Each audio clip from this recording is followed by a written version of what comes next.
सुंदर सिंह, महात्मा गांधी एंड रविंद्रनाथ टैगोर, ये तीनों कॉमन फ्रेंड्स थे। इनको मिलवाया था रेवरेंड C.F. एंड्रयूज़ ने। महात्मा गांधी ने सुंदर सिंह को इस तरीके से कुछ ऑफ़र करा, वो कहने लगे, कहते तुम बोलते बहुत अच्छे हो और तुम्हें ज्ञान भी काफ़ी अच्छा है। कहते मैं एक लड़ाई को लड़ रहा हूँ, तो मैं चाहता हूँ आप मेरे साथ इस लड़ाई में शामिल हो जाओ।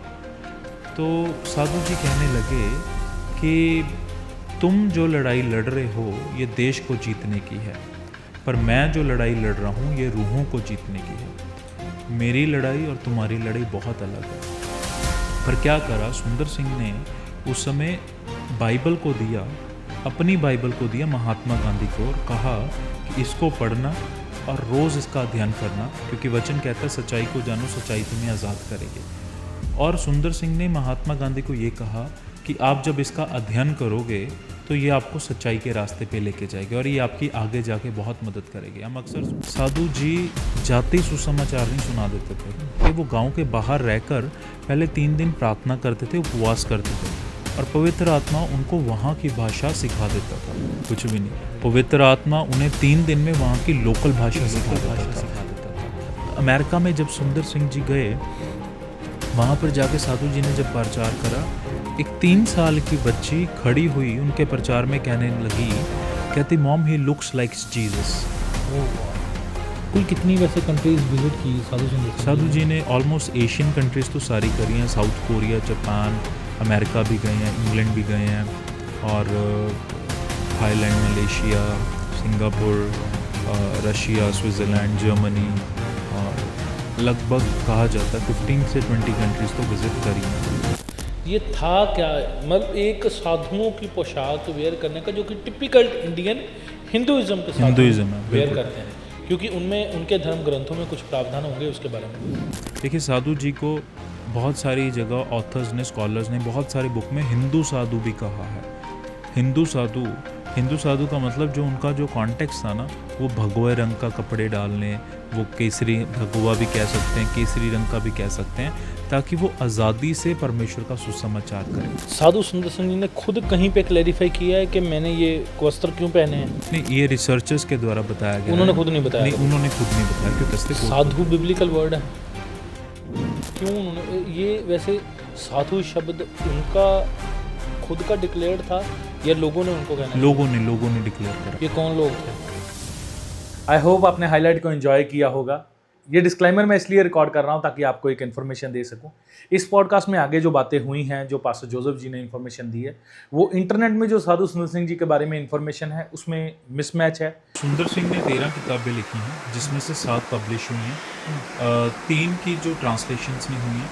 अगर आपको लगता है कोई चीज़ ऑथेंटिकली जो सही है, आप कमेंट बॉक्स में लिख सकते हो। मैंने कहता कि गेस्ट ने जो इन्फॉर्मेशन दी है वो गलत है। हो सकता है इंटरनेट पे वो इन्फॉर्मेशन अपलोड ना हुई हो, गेस्ट ने जो इन्फॉर्मेशन बताई हो हम उसको सही मान रहे हैं। और जब पास्टर जी मेरे को बता रहे थे, उन्होंने साधु सुंदर सिंह जी के म्यूज़ियम का जो उन्होंने एक प्लेस बनाया हुआ है, जिसमें साधु सुंदर सिंह जी के परिवार के साथ रिलेटेड चीज़ें जो उन्होंने वहाँ पे रखी हुई हैं, उसमें से जो उन चीज़ों की जब मैं ऑथेंटिसिटी उनसे पूछ रहा था, क्या ये जेन्युइनली उनके परिवार की हैं या उनकी हैं, ਇਹ ਉਸੇ ਟਾਈਮ ਦੀਆਂ ਨੇ। ਸੁੰਦਰ ਸਿੰਘ ਦੀ ਮਾਤਾ, ਸੁੰਦਰ ਸਿੰਘ ਦੇ ਪਿਤਾ, ਇਹਨਾਂ ਸਾਰੀਆਂ ਚੀਜ਼ਾਂ ਨੂੰ ਯੂਜ਼, ਇਹ ਸਾਰਾ 220 ਇਅਰਸ 올ਡ ਆ, ਜੋ ਕਿ ਸਾਨੂੰ ਉਹਨਾਂ ਦੀ ਪੀੜ੍ਹੀ ਤੋਂ ਮਿਲਿਆ ਵਾ। ਅੱਛਾ, ਇਹਦੀ ऑथेंटिसिटी ਇਹ जेन्युइन ਚੀਜ਼ਾਂ ਹੀ ਆ, ਕਿਉਂਕਿ ਪੁੱਛਣਾ ਹੋਊਗਾ ਹਾਂ ਕੁਐਸਚਨ ਮਾਰਕ। ਹਾਂ ਐਕਚੁਅਲ ਚ ਨਹੀਂ, ਠੀਕ ਆ। ਸੁੰਦਰ ਸਿੰਘ ਦੇ, ਦੇਖੋ ਮੈਂ ਤੁਹਾਨੂੰ ਐਕਸਪਲੇਨ ਕਰ ਦਿੰਦਾ। ਸੁੰਦਰ ਸਿੰਘ ਦੇ ਚਾਚੇ ਦੀ तीसरी पीढ़ी सी जिन्हां तो ਅਸੀਂ घर लिया सीगा। उसके बारे में पासा जी और उनके परिवार के पास कोई हिस्टोरिकल एविडेंस नहीं था, इसलिए मैं अपनी कोई राय नहीं देता इस पे कि वो जेन्युइनली साधु सुंदर सिंह जी से या उनके परिवार से बिलोंग करती हैं या नहीं करती। क्योंकि जो मैंने इंटरनेट पे रिसर्च की थी जाने से पहले म्यूज़ियम में, कुछ चीज़ें नई ऐड ऑन हुई पड़ी थी, जैसे एक मिरर था और एक सिलाई मशीन थी और 1-2 और चीज़ें नई ऐड ऑन हुई पड़ी थी। इसलिए मैं नहीं कहता वो चीज़ें जेन्युइन है या नहीं है, आप अपनी खुद की रिसर्च करके जाएं जब भी उस म्यूज़ियम को देखने जाएं। मेरा विश्वास है जब आप उन चीज़ों को देखेंगे, आप एक नए एक्सपीरियंस को लेंगे मसीह में। वो चीज़ें जेन्युइनली है या नहीं है, इसमें मेरी कोई राय नहीं है, क्योंकि परिवार के पास कोई हिस्टोरिकल एविडेंस नहीं था, इसलिए मैं ये चीज़ कह रहा हूँ। अगर कोई आपके पास हिस्टोरिकल एविडेंस है उन चीज़ों का, तो आप भी कमेंट बॉक्स में मेरे को बता सकते हैं, वीडियो शेयर कर सकते हैं। हम इनके शॉर्ट्स की वीडियो के साथ वो वीडियो ज़रूर अटैच करेंगे। मेरा विश्वास है आप इस पॉडकास्ट को एंजॉय करेंगे। जो हमने बात साधु सुंदर सिंह जी की लाइफ पे की, मेरा विश्वास है आप अद्भुत बरकत को पाएंगे। Enjoy your podcast.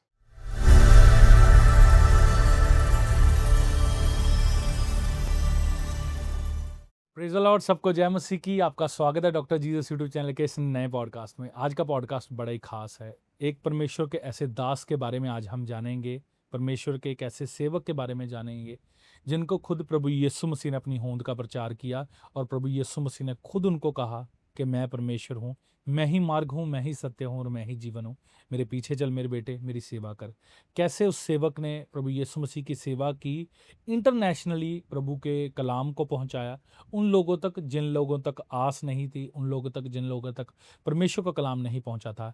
आज उस परमेश्वर के महान संत साधु सुंदर सिंह जी की जीवनी को जानेंगे। मेरा विश्वास है आप आज के इस पॉडकास्ट से बड़े ब्लेस होंगे।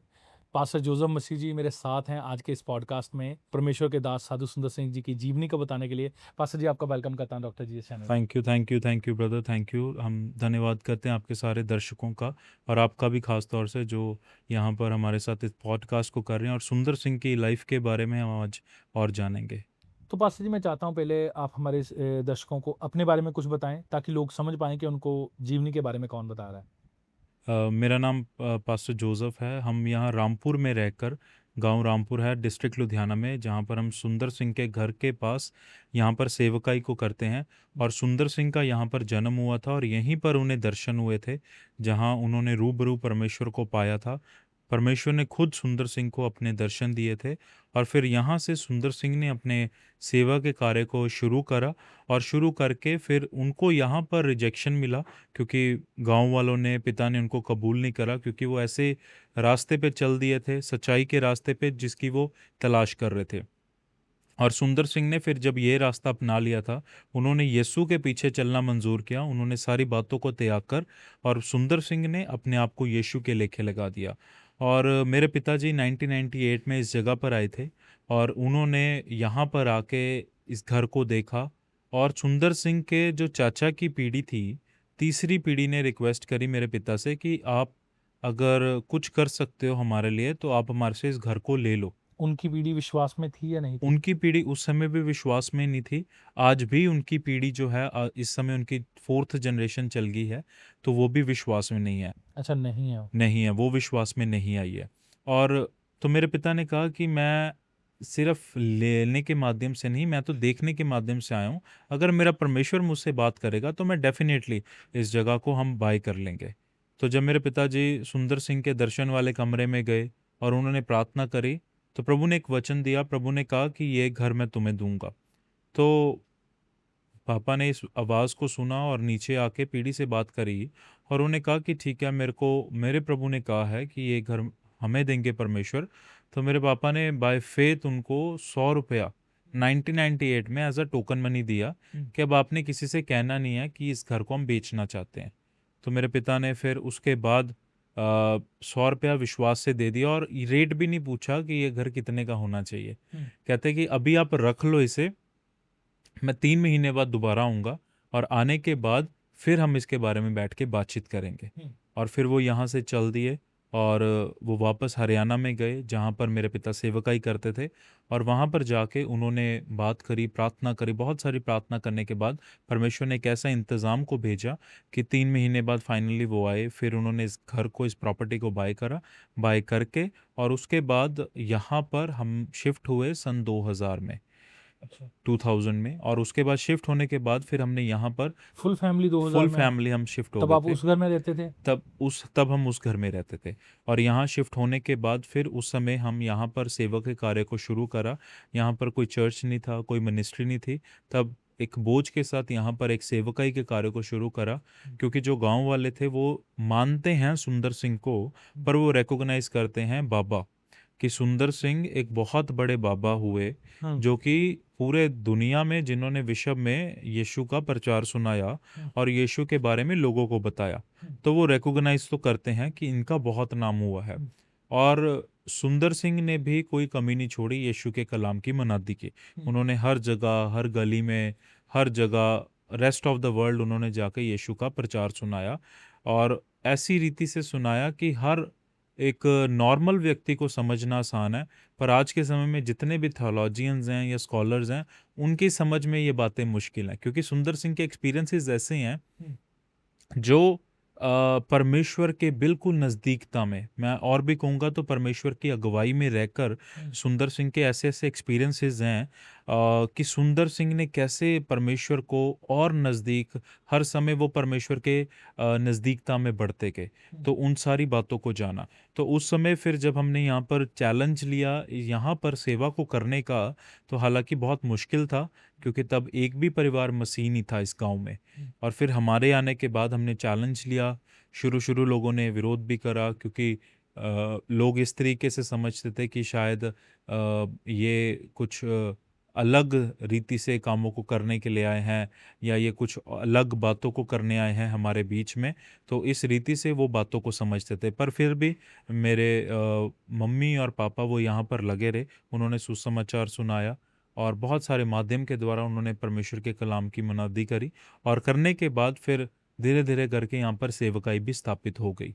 और हम प्रभु का धन्यवाद करते हैं कि तब से लेके आज तक, यहाँ पर 25 साल हो गए हैं हमें, तब से लेके आज तक हम यहाँ पर सेवकाई को कायम रखा हुआ है, और परमेश्वर के अनुग्रह से ये सेवकाई चल रही है। और इसी के साथ साथ बहुत सारी नई फैमिलीज़ में भी रीच आउट हो जाता है, और उसी के साथ साथ बहुत सारे और भी माध्यम हैं जिनसे हम सुसमाचार की सेवकाई इस गांव में और आसपास के गांव में भी की जाती है। और इसी के साथ जब हम परमेश्वर के कामों को करते हैं, तो प्रभु का अनुग्रह है कि यहाँ पर बहुत सारे लोग साउथ इंडिया से और भी उत्तर भारत से भी बहुत सारे लोग आते हैं, और मैक्सिमम जो लोग हैं वो साउथ इंडिया के आते हैं, और कुछ फॉरेनर्स भी आते रहते हैं जो यहाँ पर आके वो विटनेस करना चाहते हैं जो सुंदर सिंह को एक्सपीरियंसेस हुए थे, जो सुंदर सिंह का ट्रांसफॉर्मेशन हुआ था, सुंदर सिंह ने कैसे प्रभु को देखा था, कैसे प्रभु को जाना था। तो उन सब बातों को हम विस्तार में बताते हैं यहाँ पर लोगों को। अच्छा पास्टर जी, साधु सुंदर सिंह जी के बारे में आपने बताया अभी, उनके विश्वास के बारे में, या उन्होंने कैसे परमेश्वर की सेवा की। लोग उनको साधु सुंदर सिंह जी के नाम से जानते हैं, फॉरेन की मिनिस्ट्रीज उनको एक अपोस्टल जी के नाम से जानती हैं, मगर जब मैंने आपसे कई बार सुना आप उनको अकेला सुंदर सिंह कहते हैं, खास वजह है कुछ? सर, सुंदर सिंह मैं इसलिए कहता हूँ कि काम साधु जी ने ऐसे कर दिए ना कि वो सचमुच में सुंदर है। उनकी माता ने बड़े प्यार से उनका नाम सुंदर सिंह रखा था, और वो जब अपने बेटे को बुलाया करते थे वो कहते थे सुंदर। तो वो इस तरीके से, क्योंकि एक मूवी भी बनी हुई है सुंदर सिंह के ऊपर, और पीछे जाके हमने उनके परिवार से भी पूछा है, तो माँ का जो लगाव था सुंदर सिंह की, वो बड़ा ही उनके साथ क्लोज था। तो वो बड़े प्यार से उन्हें कहा करते थे सुंदर सिंह। तब से, जब से मैंने भी इनफैक्ट पर्सनली सुंदर सिंह को जाना है, साधु जी के बारे में पढ़ा है, सीखा है, समझा है, तो सचमुच में मेरे मन से अति प्रिय प्रेम के साथ वो सुंदर सिंह निकलता है। बहुत सारे लोग आते हैं, वो साधु जी भी कहते हैं, कोई साधु सुंदर सिंह मांगट भी कहते हैं, क्योंकि उनकी जो कास्ट थी वो मांगट थी। कोई साधु सुंदर सिंह भी कहते हैं। पर मैं अक्सर जब साधु जी के बारे में बताता हूँ तो मैं सुंदर सिंह कहता हूँ, क्योंकि उन्होंने जो काम किए परमेश्वर के लिए वो वाकई ही जो हर व्यक्ति की सोच से, समझ से परे हैं। तो वाकई ही वो अति सुंदर थे। तो इसलिए नहीं, मेरे आप मेरे पूछने का मकसद ये कि आप कोई टाइटल उनके साथ क्यों नहीं यूज करते? जैसे हम पास्टर को पास्टर कहते जी हैं, जी जी अपोस्टल को अपोस्टल कहते जी हैं, जी है ना, जी जी जी प्रॉफिट को प्रॉफिट कहते हैं। जी जी आप ना तो उनके लिए साधु यूज कर रहे हैं और ना ही प्रॉफिट या अपोस्टल यूज कर रहे हैं, जी कोई जी खास जी। वजह है? नहीं, ऐसी कोई ख़ास वजह तो नहीं है, क्योंकि हम डेली भी बोलते हैं, डेली बहुत सारे लोग भी आते हैं। तो डेली जब बहुत सारे लोग आते हैं तो उनको हमें ज़ीरो से स्टोरी बतानी होती है, तो वो थोड़ा-सा कट शॉर्ट हो जाता है। नहीं, साधु जी ज्यादा कट शॉर्ट नहीं रहे? हाँ, साधु जी ज़्यादा कट शॉर्ट है, बट उधर सुंदर सिंह हम थोड़े हैप्चुअल हो गए हैं मैं। ओके ओके हाँ, ओके, दी हाँ, आप हाँ, चलो हाँ, गए, हाँ, ओके। क्योंकि हर ਵਾਰ ਯੂਜੂਅਲੀ ਜਿੰਨੇ ਲੋਕ ਆਉਂਦੇ ਫਿਰ ਸਾਰਿਆਂ ਨੂੰ ਮੈਂ ਹੀ ਦਿਖਾਣ ਲੈ ਕੇ ਜਾਣਾ, ਜਿਸ ਤਰ੍ਹਾਂ ਤੁਹਾਨੂੰ ਸਾਰਾ ਬਰੀਫਿੰਗ ਦਿੱਤੀ, ਉਹਨਾਂ ਨੂੰ ਵੀ ਇਦਾਂ ਹੀ ਬਰੀਫਿੰਗ ਦੇਈ ਦੀ ਹੈ, ਇਸ ਕਰਕੇ ਆ। ਹੁਣ ਜੇ ਕੌਂਟੈਕਸਟ ਦੇ ਵਿੱਚ ਆ, ਜੇ ਹਿੰਦੀ ਪੰਜਾਬੀ 'ਚ ਆ ਫਿਰ ਤਾਂ ਸੁੰਦਰ ਸਿੰਘ ਕਹਿ ਦਿੱਤਾ, ਬਟ ਜੇ ਇੰਗਲਿਸ਼ ਦੇ ਵਿੱਚ ਆ ਫਿਰ ਤਾਂ ਪੂਰਾ ਹੀ ਕਹਿਣਾ ਪੈਂਦਾ, ਕਿਉਂਕਿ ਉਹਨਾਂ ਨੂੰ ਫਿਰ ਸਮਝ ਨਹੀਂ ਆਉਂਦਾ। ਫਿਰ ਕੀ ਕਹਿੰਦੇ ਹੋ ਫਿਰ ਇੰਗਲਿਸ਼? ਸਾਧੂ ਸੁੰਦਰ ਸਿੰਘ ਹੀ ਕਹਿਣਾ, ਉਹ ਕੌਂਟੈਕਸਟ ਦੇ ਵਿੱਚ ਆ ਜਾਂਦਾ ਨਾ। ਹਾਂ ਕਿਉਂਕਿ ਜੇ ਆਪਾਂ ਉਹਨਾਂ ਬਾਰੇ ਰਿਸਰਚ ਵੀ ਕਰੀਏ ਨਾ, ਮੈਂ ਸਰਚ ਕਰਾਂਗਾ ਸੁੰਦਰ ਸਿੰਘ, ਮੈਨੂੰ ਕੱਖ ਨਹੀਂ ਲੱਭੇਗਾ। ਮੈਂ ਸਾਧੂ ਸੁੰਦਰ ਸਿੰਘ ਤੇ ਲੱਭੇਗਾ ਉਹਨਾਂ ਬਾਰੇ ਜੇ ਮੈਂ ਨੌਲੇਜ ਲੈਣੀ ਹੈ ਤੇ ਨਾ, ਤੇ ਦੈਟਸ ਵਾਈ ਆਮ ਆਸਕਿੰਗ। ਨਹੀਂ ਕਿਉਂਕਿ ਮੈਨੂੰ ਮੈਂ ਕੋਈ ਖਾਸ ਕੋਈ ਰੀਜ਼ਨ ਹੁੰਦਾ ਕਈ ਵਾਰੀ ਨਾ कुछ चीज़ों। अच्छा, कुल कितनी किताबें लिखी साधु जी ने? सुंदर सिंह ने 13 किताबें लिखी हैं, जिसमें से 7 पब्लिश हुई हैं, 3 की जो ट्रांसलेशंस नहीं हुई हैं, और जो 3 किताबें हैं वो कहा जाता है कि जो सुंदर सिंह की अधूरी किताबें हैं, पर वो जो 3 अधूरी किताबें हैं वो आज तक मिली नहीं हैं। तो ये कैसे पता है कि वो 3 अधूरी? कुछ स्कॉलर्स और कुछ जर्मनी के रिसर्चर्स थे जिन्होंने इसके ऊपर खोज करी है, तो उनको कुछ उसके पेपर्स मिले हैं, जो एविडेंसेस हैं कहाँ से? वहाँ से उनको मिले हैं, स्कॉलर्स को मिले हैं, क्योंकि वो रिसर्च करते रहते थे। एंड जो सुंदर सिंह के बड़े अजीज़ दोस्त थे जिन्होंने सुंदर सिंह की सबसे ज़्यादा किताबें लिखी हैं, रेवरेंड C.F. एंड्रयूज़, उन्होंने सबसे ज़्यादा सुंदर सिंह की किताबें उस समय में, क्योंकि वो सुंदर सिंह के साथ रहे, उन्होंने बहुत सारा वक्त गुजारा, उनका सबसे बड़ा रोल है सुंदर सिंह की लाइफ में। उन्होंने सबसे ज़्यादा उनकी राइटिंग्स को, उनकी टीचिंग्स को पब्लिश करवाया था। क्या नाम बताया आपने? Reverend C.F. Andrews. C.F. Andrews, जी, ये कहाँ के हैं? ये प्रोफेसर थे सेंट स्टीफन कॉलेज दिल्ली में अच्छा उस समय में। अच्छा। जी, और सुंदर सिंह, महात्मा गांधी एंड रविंद्रनाथ टैगोर, ये तीनों कॉमन फ्रेंड्स थे। इनको मिलवाया था रेवरेंड C.F. एंड्रयूज़ ने, एंड रेवरेंड C.F. एंड्रयूज़ इनके साथ रहा करते थे।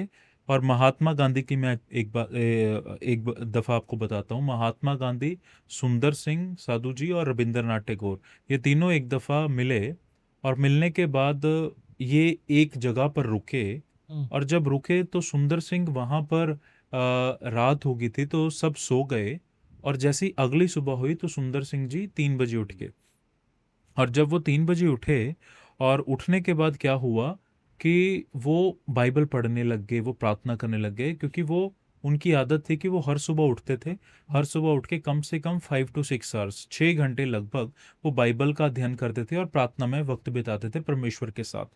तो महात्मा गांधी उनको नोटिस कर रहे थे कि यार ये जवान सा लड़का, ये उठा हुआ कब से, लगा हुआ है, बाइबल पढ़ रहा है, प्रार्थना कर रहा है, तो मैं पूछता हूँ ये क्या कर रहा है। पर महात्मा गांधी ने उस समय साधु जी को डिस्टर्ब नहीं करा, जो भी वो कर रहे थे। उनका जब डिवोशन ख़त्म हो गया मॉर्निंग का, तो जब वो उठे अपने डिवोशन से, तो महात्मा गांधी ने जाके साधु जी से पूछा, कहने लगे, कहते तुम कौन सी किताब पढ़ रहे थे? तो साधु जी बोले, भी मैं बाइबल को पढ़ता हूँ और हर सुबह मैं पढ़ता हूँ। तो उसके बाद उनकी काफ़ी लंबी बातचीत चली, और जब बातचीत लंबी चली तो महात्मा गांधी ने सुंदर सिंह को इस तरीके से कुछ ऑफ़र करा। वो कहने लगे, कहते तुम बोलते बहुत अच्छे हो और तुम्हें ज्ञान भी काफ़ी अच्छा है, कहते मैं एक लड़ाई को लड़ रहा हूँ, तो मैं चाहता हूँ आप मेरे साथ इस लड़ाई में शामिल हो जाओ। तो साधु जी कहने लगे कि तुम जो लड़ाई लड़ रहे हो ये देश को जीतने की है, पर मैं जो लड़ाई लड़ रहा हूँ ये रूहों को जीतने की है। मेरी लड़ाई और तुम्हारी लड़ाई बहुत अलग है। पर क्या करा सुंदर सिंह ने, उस समय बाइबल को दिया, अपनी बाइबल को दिया महात्मा गांधी को, और कहा कि इसको पढ़ना और रोज़ इसका अध्ययन करना, क्योंकि वचन कहता है सच्चाई को जानो, सच्चाई तुम्हें आज़ाद करेगी। और सुंदर सिंह ने महात्मा गांधी को ये कहा कि आप जब इसका अध्ययन करोगे तो ये आपको सच्चाई के रास्ते पे लेके जाएगी, और ये आपकी आगे जाके बहुत मदद करेगी। हम अक्सर सुनते हैं कि Mahatma Gandhi used to read the Bible, so that introduction of gospel वो सुंदर सिंह के द्वारा हुई थी महात्मा गांधी को।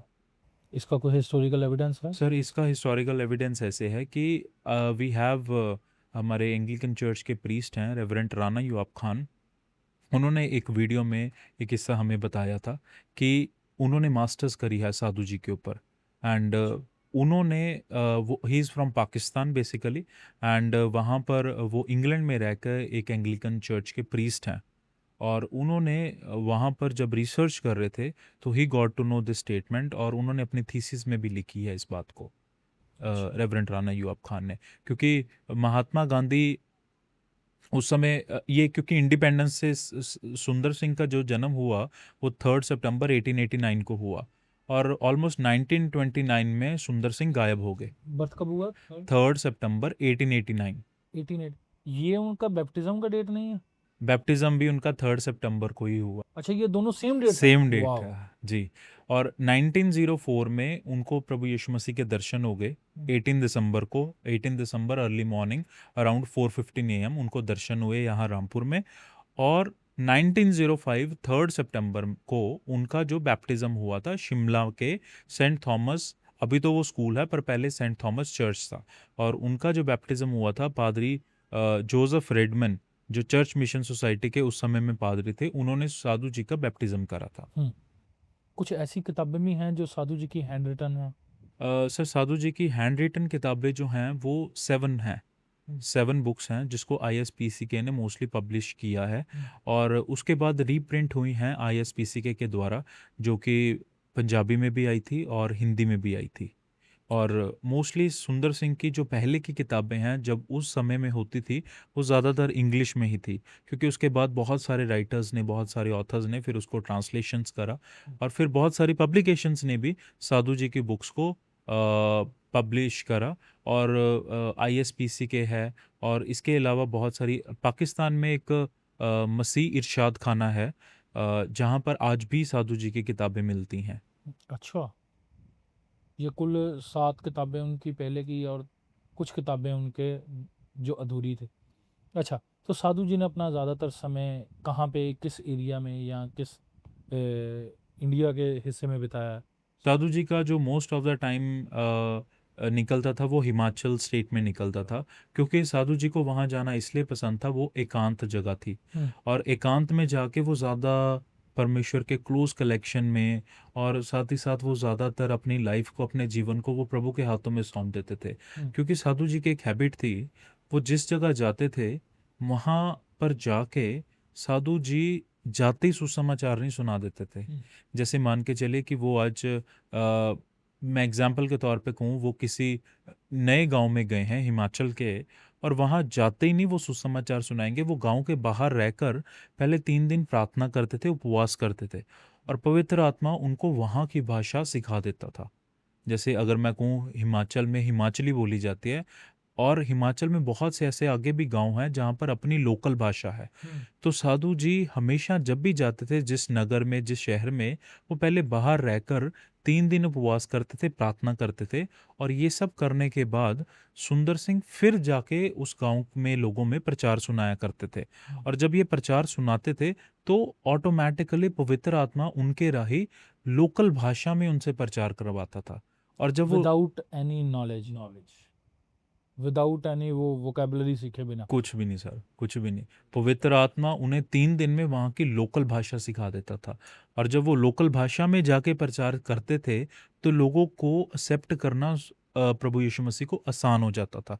अगर आज के समय में वैसे मैं, पढ़े लिखे कितना थे साधु जी? साधु जी स्कूलिंग तो यहाँ पर ही करी, इस गांव में ही करी थी, वो अराउंड +2 उन्होंने पढ़ा था। उसके बाद वो पाकिस्तान में गए थे सेंट जॉन डिविनिटी कॉलेज में, 6 महीने वहाँ पर लगाए, और 6 महीने वहाँ पर करने के बाद सुंदर सिंह ने एक दिन कॉलेज के बाहर यहाँ पे लोकल किसी सरकारी स्कूल में या किसी लोकल कॉन्वेंट सरकारी में? स्कूल में यहाँ पर पढ़े थे रामपुर में। उसके बाद थोड़े समय के लिए वो लुधियाना के इविंग क्रिश्चियन स्कूल है, जो कि अमेरिकन, उस समय में अमेरिकन प्रेस्बिटेरियन मिशन के द्वारा आज भी रन किया जाता है, तो वो वहाँ पर भी पढ़े थे। पर वहाँ पर, कौन सी क्लास तक? वहाँ पर वो पढ़े थे अराउंड 11 तक। अच्छा, और उसके बाद क्या हुआ कि वहाँ पर उन्होंने ऐसे कर दिया कौन सी कि क्लास से वैसे कौन सी क्लास तक? साधु जी वहाँ पर 1 साल भी नहीं उन्होंने पूरा करा था, क्योंकि अच्छा। उसमें इशू ये था कि सुंदर सिंह वहाँ पर क्रिश्चियन टीचिंग्स थोड़ी सी ज़्यादा थी। क्रिश्चियन टीचिंग्स इस वे में थी कि स्कूल जब शुरू होना तो क्रिश्चियन प्रेयर होनी, अमेरिकन प्रेस्बिटेरियन मिशन के द्वारा चलाया जाता था, और ऑब्वियसली उनके जो पिता का ध्यान था कि उनको गाँव के स्कूल से हटा के शहर के स्कूल में लगाया जाए, और हर माँ बाप चाहता है कि हमारा बच्चा जो है वो बेस्ट में जाए। और थोड़ा उनका मकसद ये भी था क्योंकि सुंदर सिंह की उस समय में माँ गुजर गई थी, और जब माँ गुजर गई थी तो सुंदर सिंह के पिता चाहते थे कि इसका थोड़ा जो ध्यान है वो डाइवर्ट होकर, और ये जब आने जाने लग जाएगा, ये बिजी हो जाएगा, तो इसका यूजुअली है कि ये थोड़ा सा और अच्छी शिक्षा भी हो जाएगी और थोड़ा सा माँ की तरफ से ध्यान कम भी हो जाएगा। हालांकि दुख तो बहुत ज़्यादा था, पर छोटी उम्र में माँ चल बसी थी, पर फिर भी सुंदर सिंह ने इस बात को सहा, और फिर उसके पिता ने उनका एडमिशन लुधियाना के इविंग क्रिश्चियन स्कूल में करवा दिया।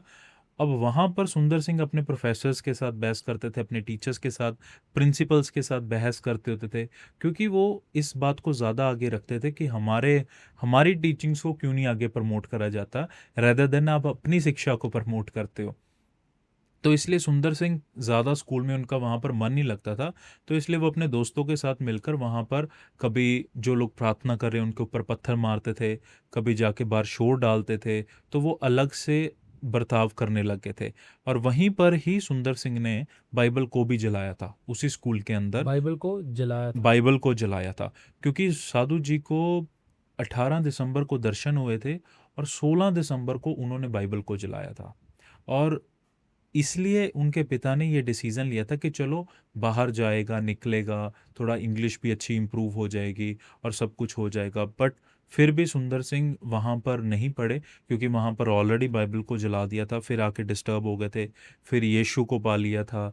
और जब यीशु को पा लिया था, पाने के बाद सुंदर सिंह ने फिर इसी गांव में धीरे धीरे लोगों में बातें करनी शुरू कर दी, प्रचार करना शुरू कर दिया। अब गांव वाले सुंदर सिंह के पिता को कोसने लगे भी तेरे बेटे ने तो बाहर का धर्म अपना लिया है, तेरे बेटे ने तो कोई और ही रास्ते पे चल गया, भी तू इसका कुछ इलाज कर, भी ये तो हमारे लिए सही बात नहीं। क्योंकि ऑलरेडी जो ब्रिटिशर्स थे वो राज कर रहे थे इंडिया के ऊपर, तो वो काफ़ी इश्यूज हो गए थे सुंदर सिंह को लेके गांव वालों के। और वो बार बार उनके पिता को ताने देते थे, सताते थे कि ये ठीक नहीं है, शेर सिंह तेरे को अपने लड़के को बदलना चाहिए, तेरे को उसे समझाना चाहिए। अब उनके पिता भी थे, वो भी डिस्टर्ब रहने लग गए थे सुंदर सिंह से, और फिर वो ज़्यादातर इस बात को ध्यान देते थे कि यार हमें तो गांव में रहना है, हमें तो यहाँ पर इन्हीं के साथ रहना है, हम कहाँ जाएंगे, अब तो मेरी वाइफ भी नहीं है, मैं किससे बात करूँ। सुंदर सिंह के बड़े भाई जो थे उनको भी अलग से लोग रोक रहे थे। कितने भाई बहन थे वैसे साधु सिंह? सुंदर सिंह साधु जी के एक बड़ा भाई था, उसकी शादी हो रखी थी, साधु जी की शादी नहीं हुई थी।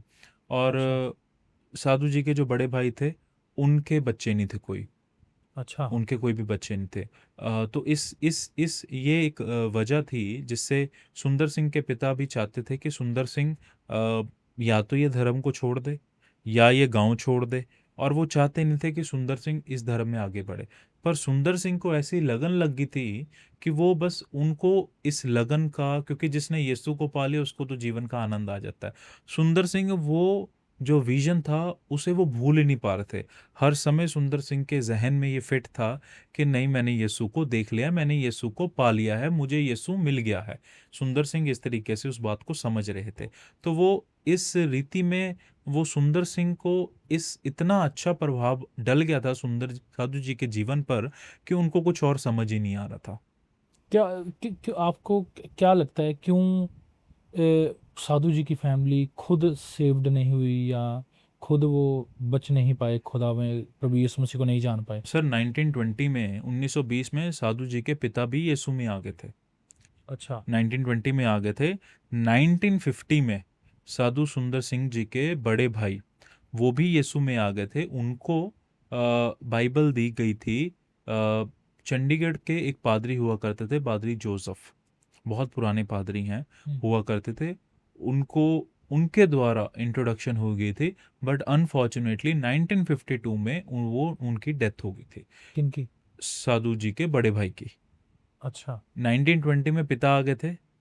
पिता आने के बाद उसके बाद 1950 में 1950 में साधु जी के बड़े भाई भी यीशु में आ गए थे, और 1952 में उनकी डेथ हो गई थी। उनकी जनरेशन में इसलिए नहीं कंटिन्यू हुआ क्योंकि साधु जी के जो चाचा थे वो तो नॉन क्रिश्चियन ही थे, वो मसीह में नहीं आए थे। हालांकि वो मानते थे भी इनका जो बेटा वो चले गया है घर इसका से। कोई हिस्टोरिकल एविडेंस है किसका सब? कि उनकी फैमिली भी हाँ, प्रभु में? इसका हिस्टोरिकल एविडेंस बिल्कुल है, साधु जी की नेट पे भी अवेलेबल है। नहीं, कि उनकी फैमिली परमेश्वर में थी।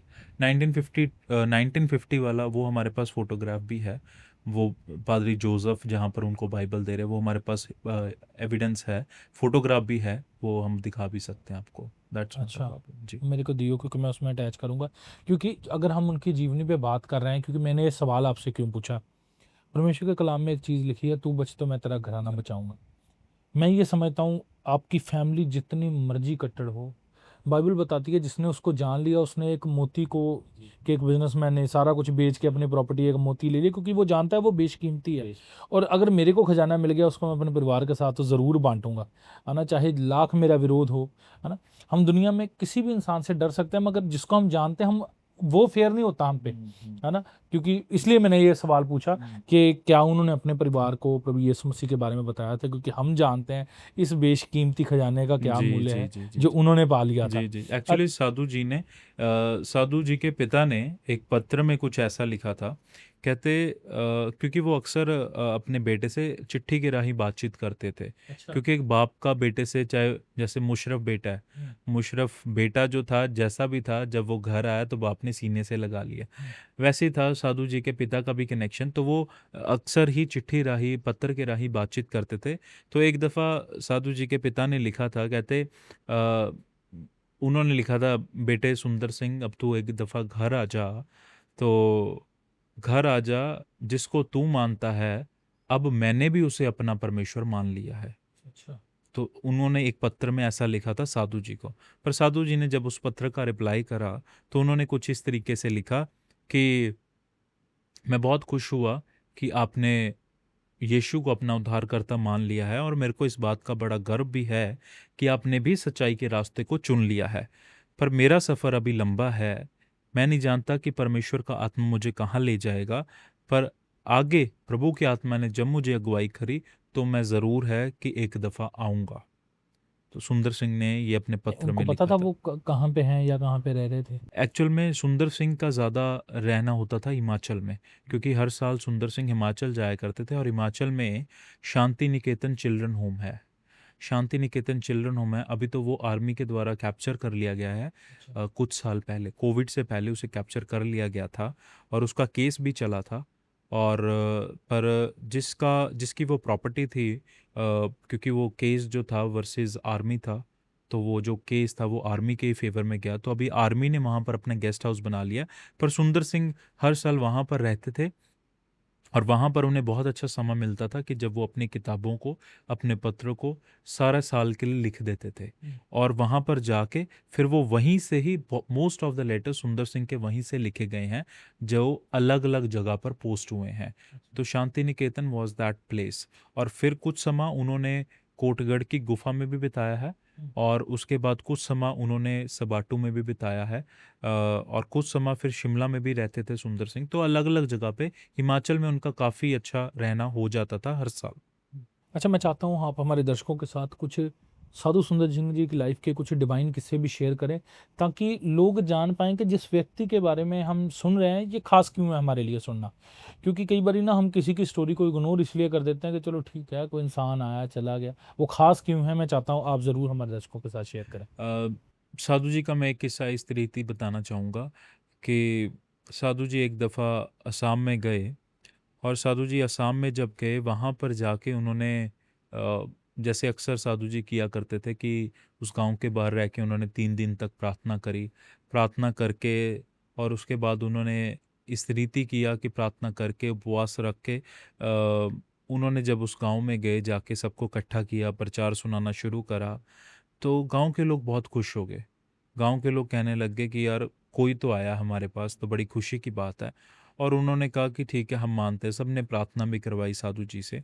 तो जब प्रार्थना करवाई, सब कुछ करने के बाद, तो सब निमंत्रण देने लगे कि आप हमारे कल घर आना दावत पर।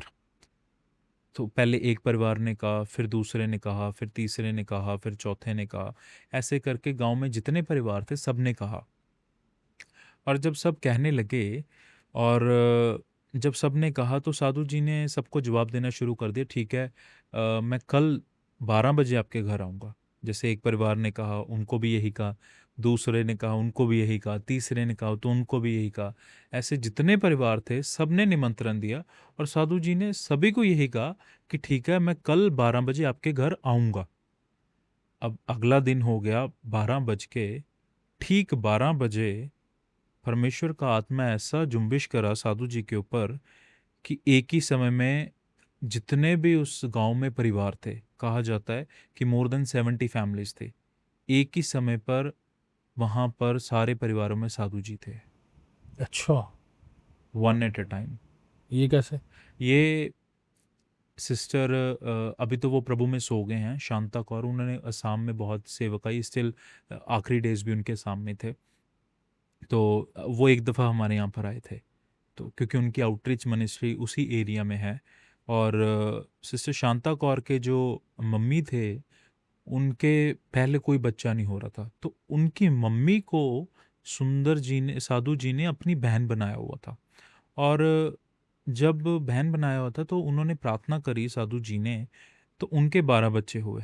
तो पहले हुए थे साधु किशन सिंह और लास्ट थी सिस्टर शांता कौर। अच्छा। तो ये दोनों बहन भाई थे। और तब सिस्टर शांता कौर उधर जब असम में रहते थे, सेवकाई करे थे, तो वह ऐसे एक गांव में गए थे और वहाँ जाके फिर गांव वालों ने उनको ये किस्सा बताया था कि आज से क्योंकि वो अक्सर अपनी प्रीचिंग्स में, अपनी गवाहियों में साधु जी का नाम या जिक्र करते थे, हर मैसेज में उसका ऑलमोस्ट उनका जिक्र था। और वो साधु जी को अपनी भांजी भी बताते थे क्योंकि वो मुंह बोली थे, तो इस कारण वो बताया करते थे। तो उन्होंने हमसे ये शेयर करा था कि ये किसी वहाँ बुक में पर, भी रिटर्न है? नहीं, उन्होंने शेयर करा था। अब ये वहाँ के लोकलाइज, बुक में तो नहीं मैं कह सकता लिखा है, पर वहाँ की जो लोकल कम्युनिटी है उस गांव की, तो उन्होंने किस गाँव उनसे की? असम में, कौन सा गाँव? असम, गांव का नाम नहीं मुझे याद, वो सिस्टर शांता कौर ने ही हमें यहाँ पर ही बताया था। तो क्योंकि वो वहीं पर उनकी सेवकाई है, आई थिंक वहाँ पर आज भी उनकी सेवकाई है, उनके कुछ आगे डिसाइपल्स हैं जो सेवकाई को रन कर रहे हैं, क्योंकि वो सेवकाई तो मैंने सुना कि बंद नहीं हुई है। और उनकी जो डेथ है वो कोविड के बाद हो गई थी, सिस्टर शांता कौर की, क्योंकि वो भी बहुत ज़्यादा प्रार्थना में, उपवास में रहा करते थे। और उनके सारा ही वो, उनका ईस्ट रीजन ही है सेवकाई का। तो उन्होंने हमें यहाँ पर काफ़ी साल पहले बताया था कि इस तरीके से मेरे को वहाँ के लोगों ने बताया कि ऐसा परमेश्वर का आत्मा साधु जी के ऊपर जुम्बिश करता था, जो कि सारी हमारी सोच से, हमारी सारी समझ से परे है कि ऐसा एक व्यक्ति के ऊपर कैसे परमेश्वर का आत्मा इस राही जुम्बिश करता है कि परमेश्वर ने साधु जी के शब्दों के ऊपर परमेश्वर का आत्मा बैठ गया। वैसे क्या ये चीज़ बिब्लिकल है? देखो, अगर मैं कहूँ कि क्या ये चीज़ बिब्लिकल है, ये फिर दो परखा बात हो जाती है। क्योंकि खुदा का आत्मा, हम देखते हैं कि जब परमेश्वर का आत्मा फिलिपोस को एक से दूसरी जगह उड़ाकर भी लेके जा सकता है, तो हो सकता है, ऐसा अनुमान लगाया जा सकता है। और प्रभु का वचन कहीं ना कहीं ये भी कहता है, जब परमेश्वर ने, यीशु ने कहा था कि मेरे जाने के बाद तुम मेरे से भी बड़े काम किया करोगे, तो वी कैन कंसीडर दिस, कर भी सकते हैं, क्योंकि ये हो सकता है। क्योंकि आज का हमारा परमेश्वर जो है, क्योंकि मैं इस बात को मानता हूँ, our God is an impossible God. वो कुछ भी कर सकता है, कहीं भी कर सकता है, और कैसी परिस्थिति में भी कर सकता है ना। अगर वो डैनियल को शेरों की मांग में से बचा सकता है, तो वो आज शद्रक मेशक अबेदनगो को वो अगर जलती भट्टी में भी से निकाल सकता है।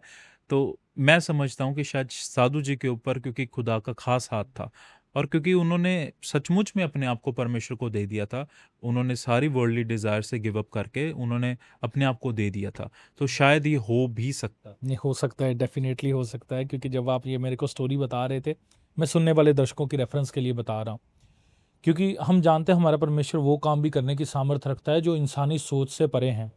बिब्लिकल रेफरेंस देना चाहता हूँ क्योंकि बड़े सारे लोग इस पे क्वेश्चन मार्क करेंगे, क्योंकि ये स्टोरी, क्योंकि कुछ कहानियाँ परमेश्वर के दासों की, कुछ किस्से ऐसे हैं जो किसी बुक में रिटर्न नहीं मिलते, हम कई बार सुन लेते हैं। यही हमारी क्रिश्चियन लोगों की आज की डेट में पास्टर जी प्रॉब्लम ये है, हम अपनी हिस्ट्री को पैदा नहीं कर रहे। हम क्या, किसी से बात सुनी है, हम उसको वहीं पे छोड़ देते हैं। पुराने इजरायली लोगों की ना ये एक बड़ी खास बात थी, जब वो परमेश्वर की आवाज़ को साक्षात सुनते थे, चाहे वो मूसा नबी के द्वारा हो या अपने अलग अलग दास दासियों के द्वारा हो, तो परमेश्वर उनको अक्सर ये चीज़ बोलते थे कि जो कार्य मैंने तुम में किए हैं या जिस गुलामी से तुम्हें छुड़ा के लाया हूँ, इसके चिन्ह लगाते जाओ ताकि तुम अपनी आने वाली पीढ़ियों को बता पाओ। हमारी आज की क्रिश्चियनिटी की प्रॉब्लम ये है, ना तो हम चिन्ह लगा रहे हैं, ना उनको बता रहे हैं। अभी आज का मेरा ये पॉडकास्ट करने का मकसद और कारण यही है कि वो मैं जो पॉइंट बने हुए हैं क्रिश्चियनिटी के, या वो माइलस्टोन हैं हमारे लोगों ने जो स्थापित किए हैं, मैं उनको आप तक बता पाऊँ, ताकि आप क्रिश्चियनिटी में और मोटिवेटेड रह सको और परमेश्वर के कलाम को और विस्तार से जान सको। बिब्लिकल रेफरेंस से कनेक्ट करता हूँ, जो लोग क्वेश्चन मार्क करेंगे। जब पतरस जेल में था, तो जब परमेश्वर के दूत ने पतरस को छुड़ाया, जब वो चेलों के पास पहुंचे, तो एक बहन थी जिसने कहा कि बाहर मेरे को पतरस का दूत मिला, या मेरे को लगा कि शायद वो पतरस का दूत है ना। तो वो अगर पतरस का दूत उसको लगता था, मगर दूत, मतलब समझने की बात है कि दूत विजिट करते थे, तो अगर पतरस का दूत विजिट कर सकते हैं तो साधु जी के भी कर सकते हैं, क्योंकि परमेश्वर अपने लोगों को सेम प्रोटोकॉल में रखता है है ना, और सेम ऑफिसेज में वो वर्क करते हैं। इसलिए ये मेरे लिए बड़ी ज़बरदस्त बात है जो मैंने आज सुनी। तो और कोई किस्से बताएं साधु जी के जीवन के बारे में। एक दफ़ा सुंदर सिंह ट्रेन में सफ़र, क्योंकि उस समय तो ज़्यादा माध्यम ट्रेन होता था, तो साधु जी क्या हुआ कि वो ट्रेन में एक शहर से दूसरे शहर या एक स्टेट से दूसरी स्टेट में जा रहे थे। तो जब वो जा रहे थे तो वहाँ पर ऐसा हुआ कि टीटी आया, उसने आके क्या करा कि साधु जी को ट्रेन से उतार दिया। अच्छा। और क्योंकि साधु जी के पास ना तो पैसे थे ना टिकट थी, क्योंकि उन्होंने तो पैसे की तरफ तो ध्यान ही नहीं दिया था अपनी लाइफ लॉन्ग, तो सब कुछ तो त्याग दिया था। तो जब टीटी आया उसने साधु जी को ट्रेन से उतार दिया, कहते टिकट है नहीं तेरे पास तो इसलिए तू उतर जा। साधु जी ने बोला भी मैं परमेश्वर का सुसमाचार सुनाने जा रहा हूँ और मेरा जाना बहुत ज़रूरी है, तो आपको अगर ठीक लगता है तो आप मुझे जाने दें, अगर आपको नहीं ठीक लगता तो कोई बात नहीं, मैं कोई भी स्टेशन अगला आएगा मैं उस पर उतर जाऊंगा। तो साधु जी ये बात कह के तो वो उतर गए, और जब वो उतर के वो सामने जो बेंच लगे होते हैं हर प्लेटफॉर्म पे, साधु जी वहाँ बैठकर अपना प्रार्थना करने लग गए। और वो प्रार्थना में ये परमेश्वर से कहने लग गए कि परमेश्वर आप बेहतर जानते हैं, आप मेरा अगला इंतज़ाम करेंगे, है ना। और जब ट्रेन का वहाँ रुक गई, ट्रेन का वहाँ से चलने का टाइम हुआ, तो इंजन भी स्टार्ट है, सिग्नल भी हो गया, और जो ट्रेन का ड्राइवर है वो ट्रेन को जब चलाने की कोशिश कर रहा है पर ट्रेन चल नहीं रही है। अच्छा।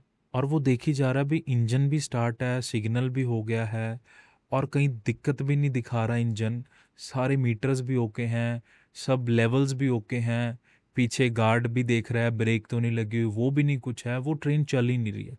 लगभग कुछ समय वहाँ पर से वो ट्रेन चली नहीं।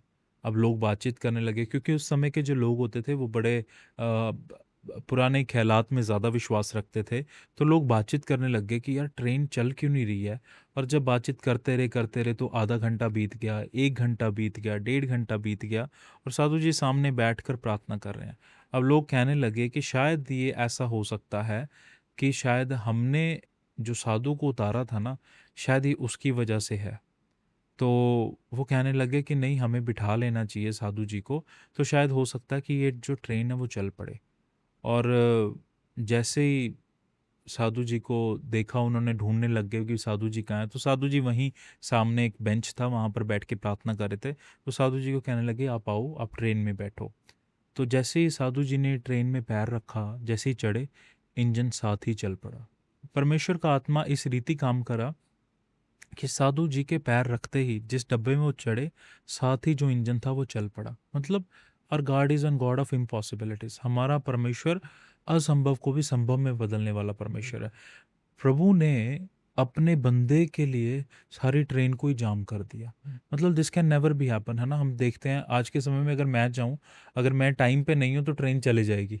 ऑब्वियस सी बात है, ट्रेन चले जाएगी, ट्रेन मेरा इंतज़ार नहीं करेगी या किसी का भी नहीं इंतज़ार करती, क्योंकि ट्रेन का टाइमिंग्स है। पर परमेश्वर का आत्मा ऐसे साधु जी के ऊपर था कि साधु जी जैसा परमेश्वर का आत्मा चलाना मांगता था वो वैसे ही चलता था।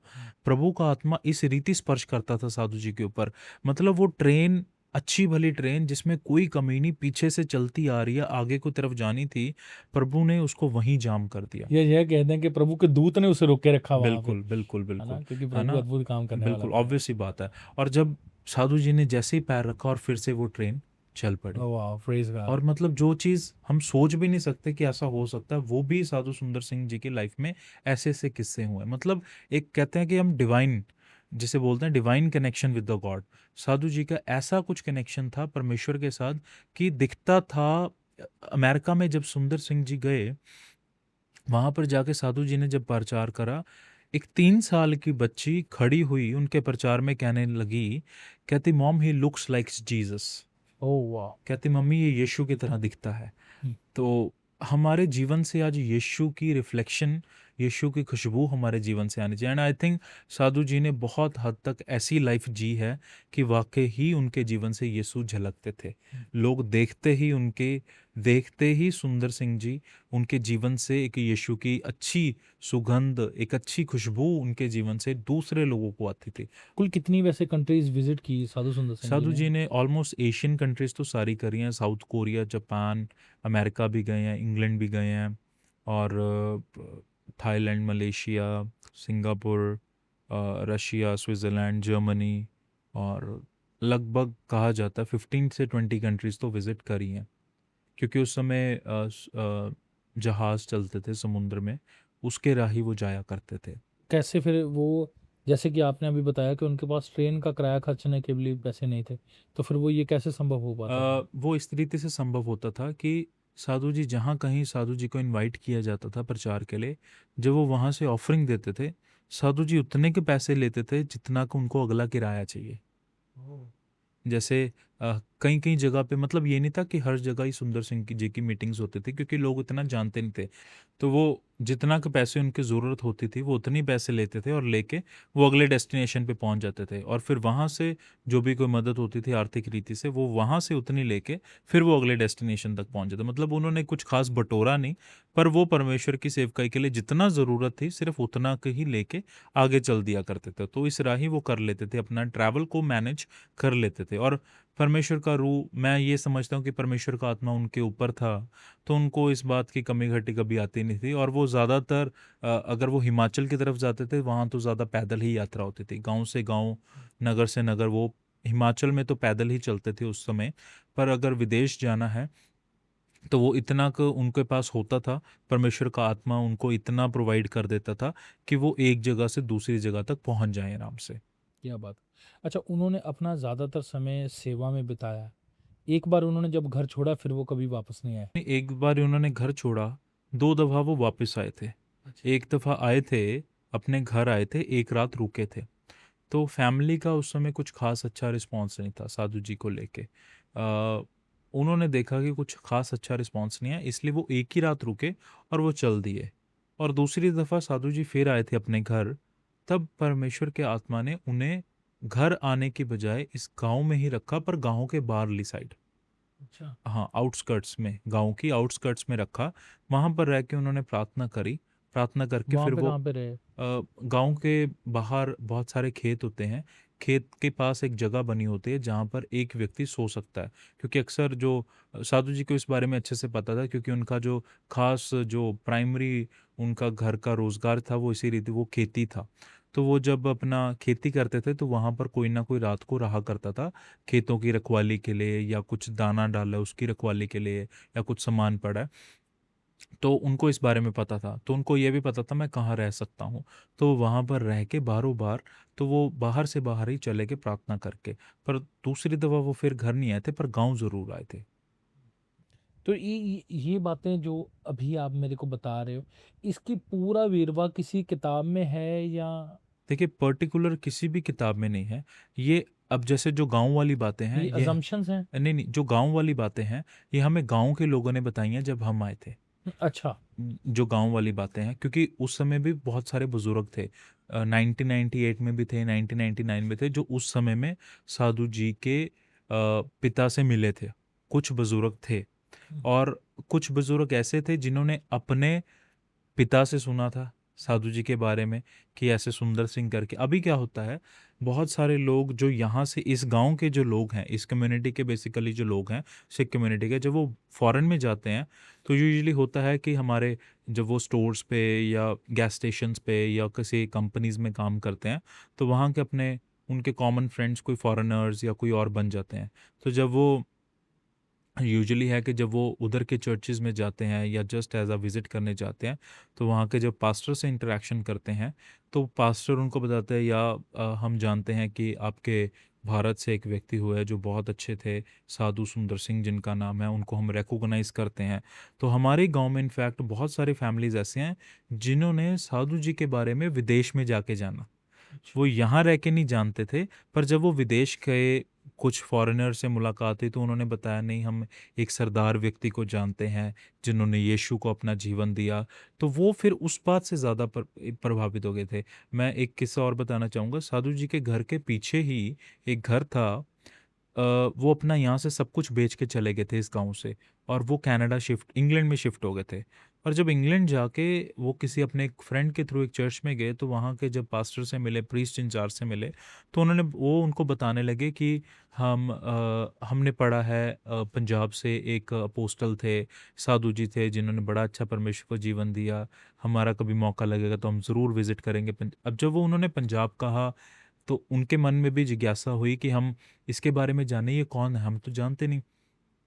तो वो फैमिली ने जब सर्च किया, तो वो फैमिली ने देखा कि यार ये तो हमारे गांव का एक व्यक्ति है, जिसको यहाँ पर भी दुनिया जानती है। और फिर जब वो इंडिया आए, तो वो स्पेशली यहाँ पर विजिट करने आए कि हम देखना चाहते हैं जिसके बाहर चर्चे होते हैं वो यहाँ पर है या नहीं है। तो वो आके उन्होंने फिर विटनेस करा, फिर हमने बताया, उन्होंने जाना, उन्होंने माना कि सचमुच में साधु जी की जो बातें हैं वो फॉरेन के चर्चेज़ में की जाती हैं, फॉरेन में भी लोग उन्हें मानते हैं, रिकॉग्नाइज करते हैं, क्योंकि उनकी जो टीचिंग्स हैं, जो लाइफ एंड मिनिस्ट्री है, वो आज भी उनके मनों में ताज़ा है। तो परमेश्वर का धन्यवाद करते हैं कि प्रभु ने हमें यहाँ पर रखा हुआ है एक वसीला बनाकर, ताकि हम प्रभु के लोगों की चारगाई कर सकें। और फिर गांव के लोगों ने, जो उस समय में लोग थे, उनके बाद नेक्स्ट जनरेशन के लोग आए, उन्होंने हमें बताया कि हाँ जी, कोई कोई तो ऐसे भी थे, अभी तो वो नहीं है, 2025 चल रहा है, आज तो वो नहीं है, पर जब हम शुरुआत में आए थे, कोई कोई तो ऐसे भी थे, वो कहते थे हाँ जी, हमने साधु जी को देखा था। तो कोई कोई ऐसे बुजुर्ग भी थे जिनकी उम्र, क्योंकि गांव में आप देखते हैं कि अक्सर लोगों की उम्र जो है वो 90 एवरेज है कि जाएगी जाएगी, 80 to 90 तो जाएगी जाएगी। पर कुछ ऐसे भी थे जिसे हम कहेंगे जिनकी उम्र जो थी वो 100+ थी। उन्होंने एक्सपीरियंस करा था साधु जी को, उन्होंने एक दफ़ा देखा था साधु जी को। और उनके मतलब उन्होंने ज़्यादा उम्र में नहीं, उन्होंने अपने बचपन में देखा था साधु जी को, उन्होंने उनके पिता को बचपन में देखा था। वो ऐसे बुजुर्ग थे इस गांव में। पर अब तो खैर ऐसा कोई भी बुजुर्ग नहीं रहा, हैं बुजुर्ग, उनकी आगे पीढ़ियां हैं जिन्होंने साधु जी के बारे में जानते हैं, जिन्होंने देखा था उनके फैमिली को। तो आगे क्या विजन लेके चलते हैं उनके दर्शन को लेकर साधु जी के? साधु जी का बेसिकली जो रामपुर में यहाँ पर हम दर्शन का कमरा मैंने आपको भी दिखाया है, दर्शन का कमरा है, लोग आज भी आके विटनेस करते हैं कि सचमुच, क्योंकि ये कमरा एक गवाह है कि यहाँ पर यीशु आए थे। और हम परमेश्वर के जगत के छोर तक हम भी गवाह हैं। तो हम लोगों को ये एक चैलेंज भी देते हैं, जितने लोग हमारे पास आते हैं, कि आप जब यहाँ से जाएं तो आप एक चैलेंज लेके जाएं, क्योंकि साधु जी एक डिफरेंट रिलीजन से आके साधु जी ने सच्चाई को जाना, अडॉप्ट करा और जाके लोगों में प्रचार करा। तो हमारा दर्शन यही है कि बहुत सारे लोग साधु जी के जीवन को देखते हुए इन्फ्लुएंस और प्रभावित होने पर और मसीह में ऐसा विश्वास करने पर, मतलब आज के समय में हमें भी कुछ ऐसा ही कदम लेना है और हमें इसी दर्शन को लेके चलना चाहिए कि बेसिकली हमारा जो पर्सनल दर्शन ये है कि हमें वहाँ तक सुसमाचार पहुंचाना है जहाँ तक अभी सुसमाचार नहीं पहुंचा है। और बहुत सारे इंडिया में बहुत सारे विलेजेस ऐसे हैं, एक सर्वे किया गया था मिशन इंडिया ऑर्गेनाइजेशन के द्वारा कि मोर देन 50,000 विलेजेस हैं जो अनरीच्ड हैं इंडिया में स्टिल, जहाँ पर यीशु का प्रचार नहीं हुआ है। जी। वैसे आपको क्या लगता है कि क्या कारण रहा कि पंजाब के क्रिश्चियंस साधु सुंदर सिंह जी को इतना रिकॉग्नाइज नहीं करते जितना पंजाब के बाहर के लोग और इंडिया के बाहर के लोग उनको रिकॉग्नाइज करते हैं या पहचानते हैं? आपके हिसाब से क्या रीज़न है? देखिए मेरे हिसाब से मैं कहूँगा कि हमारे पंजाब के बहुत सारे कम्युनिटीज़ हैं, बहुत सारे क्रिश्चियन लोग हैं जिन्होंने साधु जी के बारे में पढ़ा भी है, जाना भी है, पर अभी भी स्टिल इतना रीच आउट नहीं है पंजाब में। क्योंकि अगर हम साउथ इंडिया में देखते हैं, साउथ इंडिया में बहुत सारे चर्चेज़ में, डिनोमिनेशंस में संडे स्कूल लगता है। और अगर मैं बेसिक, क्योंकि हमारा बेसिक तो है संडे स्कूल हर बच्चे का, संडे स्कूल में वहाँ पर साधु सुंदर सिंह जी के बारे में सिखाया जाता है। अब अगर मैं बात पंजाब की करता हूँ या पंजाब की नेबरिंग स्टेट्स की मैं बात करूँ, तो वहाँ पर सुंदर सिंह की जो ज़्यादा टीचिंग्स हैं, सुंदर सिंह की जो ज़्यादा लाइफ एंड मिनिस्ट्रीज हैं, यहाँ पर प्रमोट नहीं हुई हैं। क्योंकि साधु जी, एक तो पहली बात तो कहीं ना कहीं ये भी है कि साधु जी ज़्यादा पंजाब में रहे भी नहीं। उनकी ना जो, बराबरी रहे हैं हाँ हाँ, सेवकाई के दौरान उनकी जो ऑलमोस्ट मिनिस्ट्री थी हिमाचल में या नेबरिंग स्टेट्स में या रही तिब्बत है। में। हाँ ना, या तिब्बत में, हिमाचल में, तिब्बत में, या फिर साउथ इंडिया भी वो जाया करते थे। और फिर परमेश्वर उन्हें बाहर की कंट्रीज़ में भी लेके जाते थे, तो अलग अलग कुल जगह कितने पर। साल की सेवकाई थी उनकी? अराउंड 25, क्योंकि 40 की एज में तो वो गायब हो गए थे। 15 साल की उम्र में यीशु को पा लिया था। तो अराउंड 25 के साल उनकी सेवकाई की उम्र थी। तो उसमें भी साधु जी बहुत समय हिमाचल में बिताया करते थे, तकरीबन हर साल हिमाचल में, क्योंकि वो ऐसे समझते कि जितना मैं एकांत में रहूँगा, मैं परमेश्वर से मिलूँगा, परमेश्वर से बात करूँगा। और उनके बहुत सारे क्योंकि वो बढ़ते जा रहे थे प्रभु में। उनका कोई हिमालय का किस्सा शेयर करें। सब एक बारी ऐसा हुआ कि हिमालय में साधु जी जब गए, तो वो एक पहाड़ से उनको पार करके दूसरे पहाड़ में जाना था। उस समय उनके साथ सैमुअल स्टोक्स उस समय हुआ करते थे। और सैमुअल स्टोक्स वो हैं जो एप्पल की खेती हिमाचल में लेके आए हैं, अच्छा, और जिनको ये क्या, प्रेरित एक मिशनरी थे या ये एक क्या? अमेरिकन मिशनरी थे। अब उन्हें हिमाचल के कोटगढ़ में जाना जाता है, सत्यानंद स्टोक्स करके।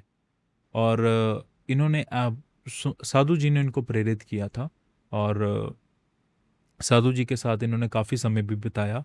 और उस समय कुछ ऐसा हुआ कि एक दफ़ा इनको बहुत सारी ट्रैक्स लेके, बहुत सारा लिटरेचर लेके एक पहाड़ पार करके फिर दूसरे पहाड़ को पार करके जाना था। वहाँ पर एक गांव था, वहाँ पर सुसमाचार सुनाना था। ये लिटरेचर कौन सा था? ये लिटरेचर हिमाचल में ही था, हिमाचली था, पर अमेरिकन प्रेस्बिटेरियन मिशन के द्वारा वहाँ पर कन्वर्ट किया गया था, क्योंकि सैमुअल स्टोक्स जो थे वो एक अमेरिकन मिशनरी थे।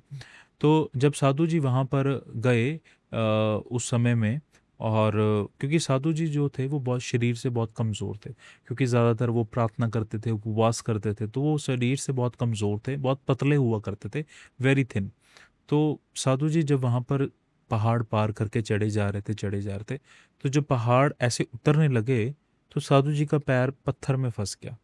और जब फंसा तो साधु जी एकदम से गिर के जाके वो नीचे जाके पत्थरों में सिर बजा। और जब सिर बजा तो पीछे जो साथी थे वो आ रहे थे, वो आके पूछने लगे, साधु जी कैसा लगा? कहते मसीह में दुख उठाना मीठा जान पड़ता है। कहते मसीह में दुख उठाना मीठा जान पड़ता है। हालांकि बहुत मुश्किल था साधु जी के लिए, पर फिर भी वो उठ के फिर से लिटरेचर को उठाया। हालांकि वो गैप ले सकते थे, ब्रेक लग सकते थे, पर कुछ नहीं किया। उन्होंने फिर से लिटरेचर को उठा के फिर उस गांव में पहुंचे, जाके सुसमाचार सुनाना शुरू करा।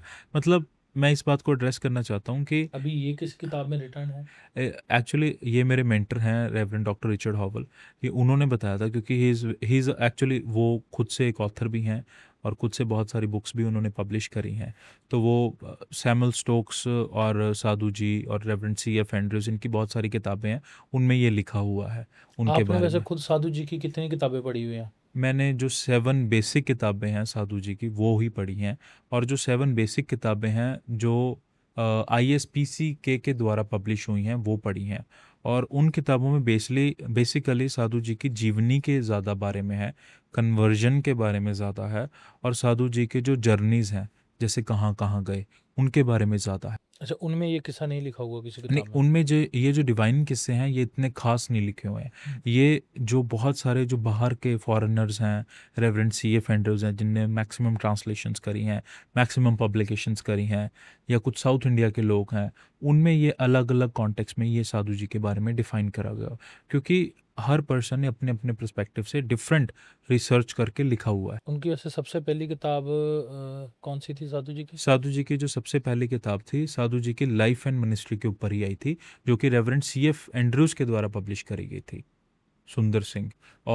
और जो मेन उनकी बुक आई थी सबसे पहले, सुंदर सिंह नाम से थी नहीं वो? नहीं, जो सबसे पहले मेन उनकी जो किताब आई थी, एट द मास्टर्स फीट, जो पाकिस्तान में जब साधु जी ने कहा था, बाइबल कॉलेज में जब 6 महीने पढ़े, उसके बाद बाइबल कॉलेज से एक दिन बाहर निकले, आसमान की तरफ उन्होंने देखकर कहा, वो कहने लगे इस प्रकार से, कहता सबसे बेहतर जगह है मेरे प्रभु के चरण। मतलब सीखने के माध्यम से उन्होंने कहा the best place is to learn is at the master's feet.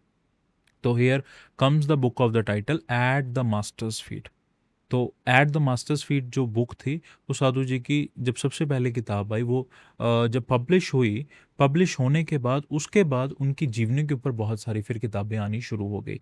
और इसमें मैं मानता हूँ कि बहुत सारी इंडिया की बहुत सारी पब्लिकेशंस हैं जिन्होंने करी हैं। गुड शेफर्ड्स ने भी, गुड शेफर्ड एक ऑर्गेनाइजेशन है, उन्होंने भी साधु जी की किताब पब्लिश करी है। ISPCK है और सत्य क्रिश्चियन भारती, लिटरेचर ने की है। हाँ जी हाँ जी, और ELS भी है। इन्होंने सारों ने अलग अलग, सब ने, जिनको जहाँ से जो मटेरियल मिला या कोई ऑथर मिला या कोई ऑथर ने कहा कि मेरे पास बुक नोट्स हैं, स्क्रिप्ट ट्रांसक्रिप्ट है, तो उनके साथ मिलकर इन्होंने पब्लिकेशन करी है। ओके। क्योंकि एक मैं सुन रहा था किसी से, क्योंकि जब मैंने आपका पॉडकास्ट करना था तो मैंने कुछ किस्से इनके बारे में जानने चाहे, है ना?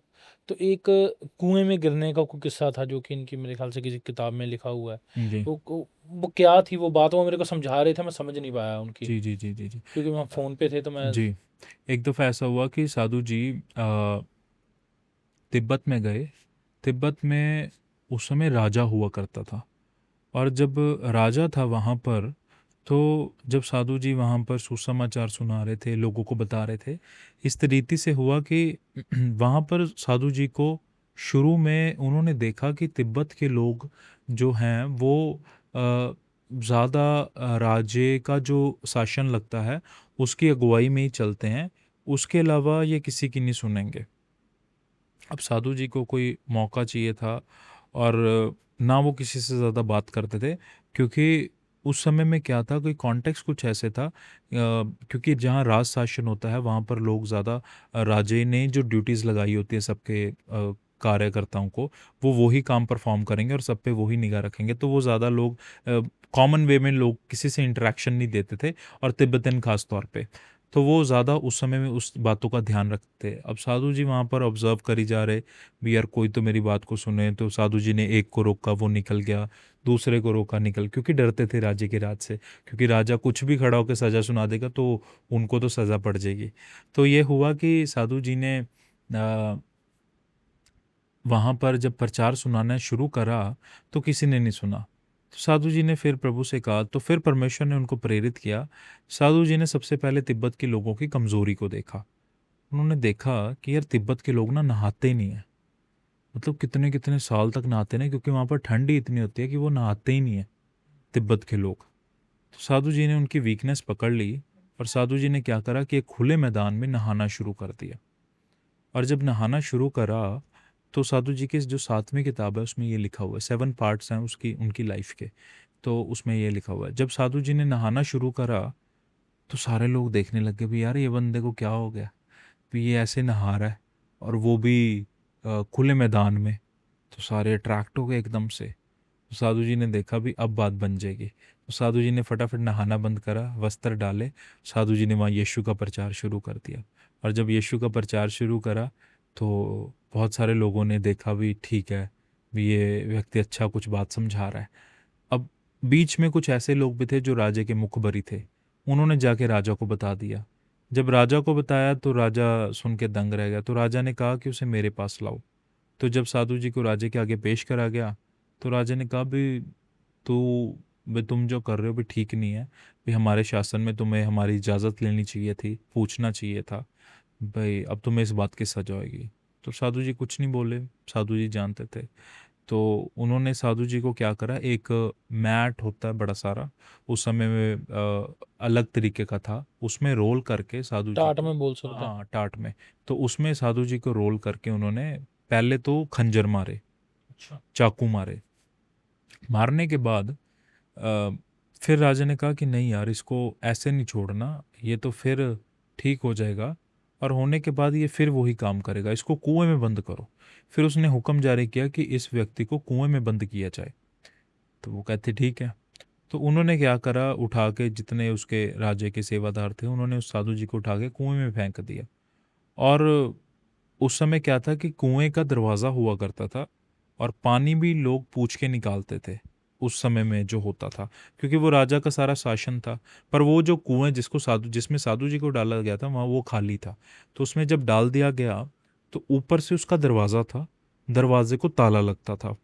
और जब कुएं में फेंक दिया गया साधु जी को, क्योंकि साधु जी तो ऑलरेडी बेहोश हो गए थे, घायल हो गए थे प्लस बेहोश हो गए थे, प्लस शरीर से तो वैसे ही दुर्बल थे वो, शरीर इतना साथ नहीं देता था क्योंकि उपवास प्रार्थना कर करके वो शरीर में बहुत वीक थे। तो जब डाल दिया गया तो ऊपर से दरवाज़ा बंद करके ताला लगा दिया गया, और उस ताले की चाबी राजे के पास होती थी, उसे कोई और नहीं खोल सकता था। तो साधु जी को वहाँ पर 3 दिन बाद होश आई। जब 3 दिन बाद होश आई, होश आने के बाद तो साधु जी ने प्रभु से कहा कि प्रभु मैं तो तेरी सेवा के लिए निकला हूँ, तो मैं ये कहाँ पड़ा हूँ। तो उसी समय क्या हुआ कि ऊपर से दरवाज़ा खुला, ताला खुला, दरवाज़ा खुला कुएं का, और एक रस्सी आई और आवाज़ आई, इसे पकड़ और बाहर आ जा। और साधु जी ने जब उठे, हिम्मत करी और उसे पकड़ा, तो साधु जी बाहर आ गए। और जब बाहर आए तो देखा कि ना तो वहाँ पर कोई व्यक्ति था, ना वहाँ पर रस्सी थी। और फिर साधु जी फिर निकले, जाके साधु जी ने जाके सुसमाचार का काम शुरू कर दिया। अगली सुबह जब राजा को पता चला, वो देखने लग गए। भी राजा खुद गया कुएं पे देखने के लिए, भी चाबी तो मेरे पास है और कुएं का दरवाज़ा बंद है, तो ये व्यक्ति बाहर कैसे आ गया। तो जब राजा ने खुद जाके विटनेस करा, देखा, फिर राजा फिर गया, फिर उसने जाके देखा भी नहीं, ये व्यक्ति कोई अलग ही है, इसके पास कोई अलग ही शक्ति है, अलग ही ताकत है जो ऐसे काम कर रहा है। क्या बात है, ज़बरदस्त। क्योंकि ऐसी स्टोरी सुन के ना बड़ा मोटिवेट होते हैं, क्योंकि परमेश्वर अपने दासों के जीवन में अद्भुत अचंभे कार्य करते हैं। मेरे को जिन्होंने स्टोरी सुनाई थी, उन्होंने सिर्फ इतनी सुनाई थी कि उनको कुएं में लोगों ने फेंक दिया था, और वो परमेश्वर ने रस्सी उनके लिए डाली थी कि वो बाहर आए, क्योंकि बाहर कोई नहीं था। आपने बड़ी विस्तार से उसको एक्सप्लेन किया, क्या बात है। क्योंकि बड़े सारे ऐसे किस्से होंगे उनके जीवन में और भी, जिनको शायद आप सुनना चाहेंगे। इसलिए मैंने किताबों की बात या रेफरेंस के लिए क्यों पूछी इनसे कि क्यों, कौन सी किताब में ये लिखा है या किस बुक में है, ताकि हम पढ़ पाएँ। क्योंकि मैं जो समझता हूँ कि हमारे पंजाब के लोग, मैंने जो सवाल भी आपसे पूछा कि हमारे पंजाब के लोग उनको रिकॉग्नाइज़ नहीं करते, पंजाब के बाहर के लोग करते हैं। साउथ इंडिया के लोगों की एक मतलब कि ज़बरदस्त बात ये है, वो लिटरेचर बड़ा पढ़ते हैं। क्योंकि आप केरला में देखें, मिज़ोरम में देखें, वहाँ पे लिटरेसी रेट हाई है, वहाँ पे लोग पढ़ना पसंद करते हैं। हमारे लोग पढ़ना पसंद नहीं करते, इसलिए यहाँ पे लोग वो किताबें नहीं पढ़ रहे, तो जान ही नहीं रहे कि उनके पास बाइबल है, बाइबल पढ़ रहे हैं। बाइबल के बाहर के योद्धा जो हैं, जिन्होंने कार्य किया है प्रभु यीशु मसीह के लिए, और इसके बाहर की जो दुनिया है, एक परमेश्वर ने अपने लोगों के गवाहों का बादल खड़ा किया है, उनको ना तो हम पढ़ते हैं, ना हम जानते हैं, ना ही हम समझते हैं। इसलिए ये मेरे ख्याल से एक कारण रहता है, और हम मेंटेन भी नहीं कर रहे उन चीज़ों को जो कि होनी चाहिए। और मेरा विश्वास है कि इसके द्वारा लोग जब जानेंगे साधु सुंदर सिंह जी की गवाही को, और जो परमेश्वर ने उनसे कार्य की लिया है, तो लोग ज़रूर मोटिवेटेड होंगे। और कोई बात जाने से पहले आप दर्शकों के जी, साथ शेयर करना चाहें? मैं ये बताना चाहता हूँ, एक दफ़ा साधु जी को उपवास कर रहे थे, रात को जंगल में थे, प्रार्थना कर रहे थे। तो साधु जी शरीर से बड़े दुर्बल थे, तो कमज़ोर थे, बहुत ज़्यादा कमज़ोर थे। तो साधु, उनके एक हेवन एंड विजन्स करके बुक है, उसमें ये लिखा है। तो साधु जी कहते हैं कि परमेश्वर मुझे भूख लगी है। अब रात को जंगल में ना तो कोई व्यक्ति है, ना कोई कुछ है, पर वो परमेश्वर है, इंतज़ामी परमेश्वर है, वो सब कुछ करने की सामर्थ रखता है। तो प्रभु ने कहा पीछे देख। तो साधु जी ने जब पीछे देखा, तो पीछे देखा कि एक व्यक्ति, बड़ा सारा प्लेट है, उसमें अलग अलग तरीके के फ्रूट्स हैं, अलग अलग तरीके के फ्रूट्स हैं, और वो उसे दे रहा है। और साधु जी ने जब मुड़ के देखा, भूख लगी हुई थी, तो साधु जी ने उसको खाना शुरू कर दिया। और जब खाए, तो जब खाने के बाद साधु जी ने जब ऊपर देखा, तो वहाँ कोई भी नहीं था। मतलब परमेश्वर उन्हें ऐसे इंतज़ाम पे इंतज़ाम, ऐसी बातें, ऐसे इंतज़ाम करता चला जाता था कि जो साधु जी खुद भी देख के हैरान हो जाते थे कि यार ये कैसे हो गया। जो बात सोच से परे है, जो बात समझ से परे है, ऐसा साधु जी के साथ होता रहता था, हो ही जाता था, हो ही जाता था। क्योंकि परमेश्वर का आत्मा इस रीति उनके ऊपर स्पर्श था कि वो सचमुच जान पाते थे कि सचमुच परमेश्वर का आत्मा किसी रीति से भी कैसे भी कामों को कर सकता है। मतलब जो बात सोच से परे है, समझ से परे है, वो सारे काम साधु जी के जीवन में हुआ है। मतलब हम कभी इमेजिन नहीं कर सकते, हमें भूख लगी है तो हम अब उठ के अपना फ्रिज की तरफ जाएंगे, हम देखेंगे हमें क्या खाना है ना, हमें या कुछ बनाना पड़ेगा।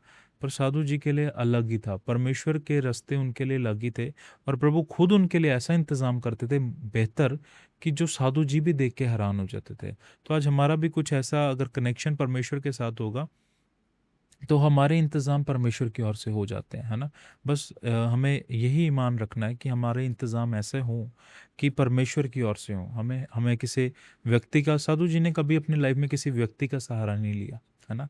एक दफ़ा एंग्लिकन चर्च ने उन्हें लाइसेंस दिया प्रचार करने के लिए।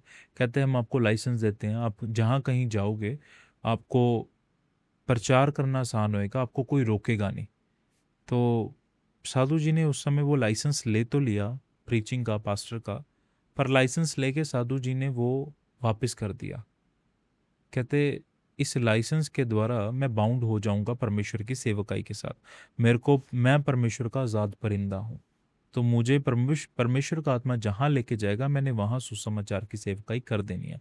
नहीं तो मैं आपके नीचे रहकर मेरे को एक पर्टिकुलर डिनोमिनेशन में या पर्टिकुलर चर्चेज में ही जाके मैं प्रचार कर सकता हूँ, मेरे को कहीं और नहीं एक्सेप्ट करा जाएगा। पर मैं इसलिए साधु जी ने जो चोगा डाला था वो दैट इज़ भगवा कलर का, उन्होंने जो कॉन्टेक्स्ट को प्रमोट करा दैट इज़ लाइक कि मैं फ्री विल से कहीं भी जाके यीशु का प्रचार कर सकता हूँ। इसीलिए ही इस मकसद से ही साधु जी ने वो चोगे को वैसे मेन रीज़न था क्या? वैसे मैंने पूछना था, ये था क्या? मतलब एक साधुओं की पोशाक वेयर करने का, जो कि टिपिकल इंडियन हिंदुइज़्म के साधु हिंदुइज्म है, वेयर बिल्कुल। करते हैं। क्योंकि उनमें उनके धर्म ग्रंथों में कुछ प्रावधान होंगे उसके बारे में। मगर देखिए साधु जी को बहुत सारी जगह ऑथर्स ने, स्कॉलर्स ने बहुत सारी बुक में हिंदू साधु भी कहा है। हिंदू साधु का मतलब जो उनका जो कॉन्टेक्स्ट था ना, वो भगवे रंग का कपड़े डालने, वो केसरी भगवा भी कह सकते हैं, केसरी रंग का भी कह सकते हैं, ताकि वो आज़ादी से परमेश्वर का सुसमाचार करे। क्योंकि आज के हम इंडिया के कॉन्टेक्स्ट में देखते हैं, हम कपड़ों से पहचान जाते हैं ये व्यक्ति कौन सा है ना? तो अगर भगवे रंग के कपड़े डाले होएगा तो कहेंगे यार बाबा है, इसको जाने दो, है ना? या हमारे परसेप्शन में ये आता है यार बाबा है, इसको जाने दो, इसने तो यही काम करना है, इसने प्रभु का नाम ही लेना है। तो साधु जी के क्योंकि ऑलरेडी वो हिंदुइज्म से तो ड्राइव थे, उन्होंने हिंदुइज्म के बारे में पढ़ा था, सिखिज्म के बारे में पढ़ा था, तो उन्होंने वो उस वस्त्रों को अडॉप्ट करा जिससे उनमें कोई रोक टोक नहीं है, उससे उनके लिए कोई रोक टोक ना बने, और वो कहीं भी जाएंगे सब रिकॉग्नाइज करेंगे कि नहीं इसने प्रचार सुनाना है। आज भी कोई बाबा आएगा उन्हीं कपड़ों को डाल के हम जानेंगे कि नहीं ये बाबा है, इसने प्रचार ही सुनाना है।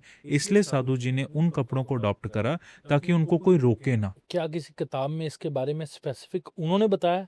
उन्होंने हिंदू साधु इसलिए कहा गया है नहीं, जो साधु सुंदर सिंह जी ने खुद कहीं पे क्लेरिफाई किया है कि मैंने ये वस्त्र क्यों पहने हैं? नहीं, ये रिसर्चर्स के द्वारा बताया गया है। उन्होंने खुद नहीं बताया नहीं, कभी? उन्होंने खुद नहीं बताया, क्योंकि हिंदू साधु भी कहा गया है उन्हें, और स्कॉलर्स के द्वारा भी लिखा गया है इस बात को लेके, ताकि वो फ्री विल परमेश्वर की सेवकाई करना चाहते थे। क्योंकि वो डिनोमिनेशनल जो बैरियर्स थे ना, जितने भी हम देखते हैं चर्चेस के, पर्टिकुलर चर्चेस के जो डिनोमिनेशनल बैरियर्स हैं, वो उनसे परे जाके और उनसे परे जाके साधु जी ये सब कामों को करना चाहते थे, क्योंकि वो ऑलरेडी वो चर्च प्रैक्टिसेस को, चर्च ट्रेडिशंस को, जब वो बाइबल कॉलेज में थे वो रह के देख रहे थे भी यहाँ पर कैसा है, क्या सिस्टम चलता है, कैसे होगा आगे, क्या करेंगे आगे।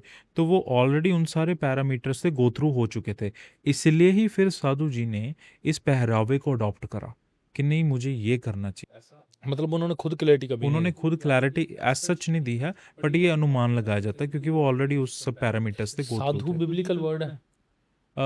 साधु बेसिकली तो हम हिंदुइज्म से ही देखते हैं कि ड्राइव हुआ है, बट एक प्रॉपर स्मैक में अगर मैं और इंग्लिश में लेके जाऊं तो मॉन्क जो है फिर एक जो सेल्फ गिव अप कर देता है। तो बेसिकली अकॉर्डिंग टू मी कि वो नॉट दैट मच बिब्लिकल, पर हाँ कहीं ना कहीं त्याग जो है वो साधु जी का वैसा ही था।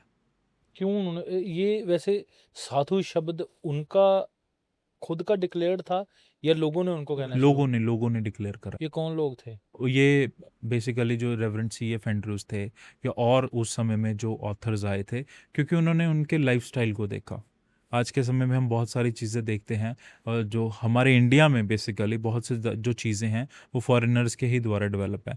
बहुत सारे चर्चेज़, ट्रेडिशनल चर्चेज़ इनफैक्ट मैं कहूँगा कि वो उन्हीं के द्वारा, और इनफैक्ट नाम भी उन्होंने दिए हुए हैं। तो बेसिकली तो उनका नाम जो था वो सुंदर सिंह मांगट था, क्योंकि जो विलेज में उन्हें कहा जाता था।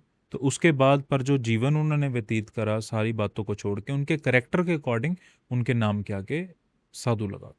मतलब इंडिया में उन्हें साधु कहते थे और इंग्लैंड या फॉरेन में उनको अपोस्टल के अपोस्टल भी कहा जाता था उन्हें, apostle with the bleeding feet जी टाइटल दिया जाता। जी मैं इस नाम पे आना चाहता था। क्यों ये शब्द उनके साथ जोड़ दिया गया, apostle with bleeding feet? Actual में इसका मेन मकसद ये है कि जैसे हम बाइबल में देखते हैं, है ना, जैसे पॉल हुए, है ना, उनका जीवन आज भी कंपेयर किया जाता है साधु जी के द्वारा। जैसे पॉल जो था परमेश्वर का दास, वो परसिक्यूटर था, है ना, वो लोगों को, परमेश्वर के लोगों को मारता था, और फिर बाद में जाके हम देखते हैं बाइबल में वो सबसे ज़्यादा परमेश्वर का काम उन्होंने किया। और साधु जी भी कहीं ना कहीं ऐसा जीवन व्यतीत कर रहे थे। वो भी पहले परसिक्यूटर ऑफ क्राइस्ट थे, और जो परमेश्वर को ज़्यादा सताता है, ज़्यादा परमेश्वर उसको ही चुनता है। और साधु जी की लाइफ में भी ऐसा ही हुआ। साधु जी को भी परमेश्वर ने ही चुना, और प्रभु ने जब चुना और उन्होंने फिर सबसे ज़्यादा काम किया परमेश्वर का। देखिए, इंडिया में उन्होंने एक एग्जाम्पल सेट किया, फर्स्ट मैं कहूँगा नॉर्थ इंडियन मिशनरी, और वो भी पंजाब के। मतलब बड़े गर्व की बात है। आप कभी भी साउथ इंडिया जाओ, आप जाके वहाँ पर चर्चेज़ में अपना इंट्रोडक्शन अगर आप ऐसे देंगे कि मैं उस स्टेट से आता हूँ जहाँ साधु जी हुए हैं, तो आपको बड़ा अच्छा रिकॉग्नाइज़ किया जाएगा भी नहीं यार, ये पर्सन वहाँ से आते हैं, है ना। तो आज हम भी अगर कहीं जाते हैं तो हम बताते हैं, अपनी टेस्टिमनी बताते हैं कि हम वहाँ पर रह के सेवकाई कर रहे हैं। तो उन्हें इस नज़रिए से, हर नज़रिए से साधु जी को रिकॉग्नाइज़ किया गया है। अब ब्लीडिंग फीट का मकसद था कि साधु जी के पैर में चाहे पत्थर चुभ जाए, चाहे कांटा लग जाए, उन्होंने अपनी जो यात्रा थी वो नहीं रोकी। क्योंकि वो जिस भी नगर जाया करते थे, या बेसिकली हिमाचल में जाया करते थे, या और भी जगह, मोस्टली उनके पैरों में चप्पल नहीं होती थी। और जब वो जाते थे बिना चप्पल के, तो ऑब्वियस ही बात है, पत्थरों, पहाड़ों पर पत्थर लगते हैं, कांटे होते हैं, बहुत सारी चीज़ें होती हैं। तो उनके वो लहू बहता था, तो लहू बहते बहते बहते बहते भी वो रुकते नहीं थे, वो चलते रहते थे। वो कहते थे परमेश्वर का काम मुझे करने पहुंचना है, जल्द पहुंचना है, जल्दी जाना है। इसलिए बाकी उनका जो जीवन था, इसलिए भी उन्हें अपोस्टल का दर्जा दे दिया गया, क्योंकि उनका जो जीवन था ना, वो इसी एक अपोस्टल, एक सही अपोस्टल जैसे पौलुस था, उस रीति उन्होंने अपना एक अच्छा जीवन व्यतीत करा। और वैसा ही जीवन साधु जी ने व्यतीत जब करा, तो इसलिए उन्हें ये दर्जे जो हैं दे दिए गए, साधु का, अपोस्टल का, है ना। और साधु जी को बहुत अच्छा प्रेरित भी कहा जाता है कि इनसे हम प्रेरित भी होते हैं, इंस्पायर भी होते हैं, और बहुत सारे लोग इन्फ्लुएंस भी होते हैं उनकी लाइफ एंड मिनिस्ट्री को लेकर। तो जितने आज के कंपैरिजन में हम टाइटल करें, तो वो मैं समझता हूँ कि उनके जो लाइफस्टाइल सा अगर उससे रिलेट करें, तो वो लगता है कि नहीं, वाकई ये पर्सन डिजर्व करता है। अच्छा, एक उनका हिमालय का भी कोई किस्सा है कि उनको कोई साधु वहाँ पे क्या बोलते हैं उसको, महर्षि कैलाश। महर्षि, है ना? तो वो किस्सा भी आप एक शेयर करें। ऐसा हुआ था कि तपस्या करते हुए मिले जी थे जी शायद, जी, जो मैं मैं कहना चाहता बताता हूँ। साधु जी ने अपनी राइटिंग्स में लिखा था, उन्होंने लिखा कि मेरे को प्रभु की आत्मा ने पहले प्रेरित करा, और वो कहा कि तुझे एक साधु मिलेंगे, और तुझे वो देंगे, जो तुझे वो देंगे उसे तू ले लेना, और ले लेना, ले लेने के बाद तेरे को मैं फिर, वो तुझे आगे लाभ देगी वो चीज़। अब क्या हुआ कि साधु जी एक किताब में कुछ इस तरीके से लिख रहे हैं, मैं आपको वो किताब का रेफरेंस भी भेज दूंगा। उन्होंने इस तरीके से लिखा है कि एक जी, एक एक मिनट हवा लाना तो का, देख ही लो, हाँ, एक मिनट लाना तो देख ही लो। ਨਾਰਥ ਇੰਡੀਅਨ ਨਿਊਜ਼ਪੇਪਰ ਨੇ ਪਬਲਿਸ਼ ਕੀਤਾ ਸੀ 1990 ਦੇ ਵਿੱਚ, 1919 ਦੇ ਵਿੱਚ ਪਬਲਿਸ਼ ਕੀਤਾ ਸੀਗਾ। ਨਹੀਂ, ਇਹ ਆਪਣਾ ਕਿਸੇ ਕਿਤਾਬ 'ਚ ਲਿਖਿਆ ਹੈ? ਨਹੀਂ, ਇਹ ਪਬਲਿਸ਼ ਹੋਇਆ ਸੀਗਾ, ਇਹ ਹੁਣ ਅੱਛਾ, ਪਤਾ ਇਹ ਨਹੀਂ। ਇਹ ਰੈਫਰੈਂਸ ਕੀ ਕਹਿੰਦੀ ਹੈ ਜਿਹੜੀ ਤੁਸੀਂ? ਇਹ ਜਿਹੜੀ ਰੈਫਰੈਂਸ ਆ ਨਾ, ਇਹ ਇਹੀ ਕਹਿੰਦੀ ਕਿ ਸਾਧੂ ਜੀ ਮਹਾਰਿਸ਼ੀ ਕੈਲਾਸ਼ ਨੂੰ ਮਿਲੇ ਸੀਗੇ, ਉਹਨਾਂ ਨੇ ਉਹਦੇ ਜੀਵਨ ਬਾਰੇ ਇਦਾਂ ਦੀਆਂ ਗੱਲਾਂ ਕੀਤੀਆਂ ਜੋ ਸਾਧੂ ਜੀ ਨੂੰ ਹੀ ਸਿਰਫ ਪਤਾ ਸੀਗੀਆਂ, ਔਰ ਉਹ ਗੱਲਾਂ ਨਹੀਂ ਰਿਵੀਲ ਕੀਤੀਆਂ, ਨਾ ਸਾਧੂ ਜੀ ਵੀ ਨਹੀਂ ਕੀਤੀਆਂ। ਉਹਨਾਂ ਨੇ ਆਪਣੀ ਇਨਫੈਕਟ ਟੀਚਿੰਗਸ ਦੇ ਵਿੱਚ ਵੀ ਲਿਖਿਆ ਸੀਗਾ ਵੀ ਆਈ ਮੈਟ ਮਹਾਰਿਸ਼ੀ ਕੈਲਾਸ਼। तो साधु जी एक दफ़ा महर्षि कैलाश को मिले। तो महर्षि कैलाश को मिलकर महर्षि कैलाश 300 सालों से बैठे हुए थे लगभग कितने प्रार्थना में। सालों से? 300 सालों से 300 सालों से? 300 सालों से वो बैठे हुए थे। वो आंखें बंद कर कर प्रभु की ओर उनका ध्यान लगा हुआ था। और कुछ इस तरीके से ये किस प्रभु की वो प्रार्थना पिता कर रहे थे? परमेश्वर प्रभु यीशु मसीह की ओर उनका ध्यान लगा हुआ था। और उस समय में ऐसा हुआ कि साधु जी जब उनसे मिले और वो पहाड़ी से, मेरे को याद आ गया, एक पहाड़ी से वो गिर कर वो घूमते घूमते उस गुफा के आगे जा खड़े हुए जहाँ महर्षि, हिमालयस की ये बात है। हिमालयस की बात है, जहाँ महर्षि कैलाश बैठ के प्रार्थना कर रहे थे प्रभु के आगे। मतलब वो बोल के नहीं, साइलेंट प्रेयर अपनी तपस्या में बैठे हुए थे। उस समय साधु जी ने जब उनको देखा और उन्होंने आगे से आंखें खोली और साधु जी के साथ कुछ ऐसे डीप स्पिरिचुअल कनेक्शन के साथ बातचीत करी। और बातचीत करने के बाद उन्होंने अपने पास लगे हुए बहुत सारे पौधों में से कोई एक पौधा तोड़ के दिया साधु जी को और कहा तू इसे ले ले। और लेने के बाद वहाँ से साधु जी फिर चल दिए। और चलने के बाद वहाँ से फिर वो दोबारा कभी महर्षि कैलाश से नहीं मिले। वो एक दफ़ा एनकाउंटर था जो साधु जी का और महर्षि कैलाश का हुआ था। और लिखा है उनके बारे में कि उन्होंने उनके जीवन की, महर्षि कैलाश ने साधु जी के जीवन की ऐसी कुछ गुप्त बातें बताई जो सिर्फ साधु जी ही जानते थे। पर वो बातों का वर्णन नहीं हुआ है कि उनके आपस में क्या बात हुई है। 1919 में नॉर्थ इंडिया न्यूज़पेपर ने इस बात को पब्लिश करा था। और नॉर्थ इंडिया पब्लिकेशन को कैसे पता चला ये?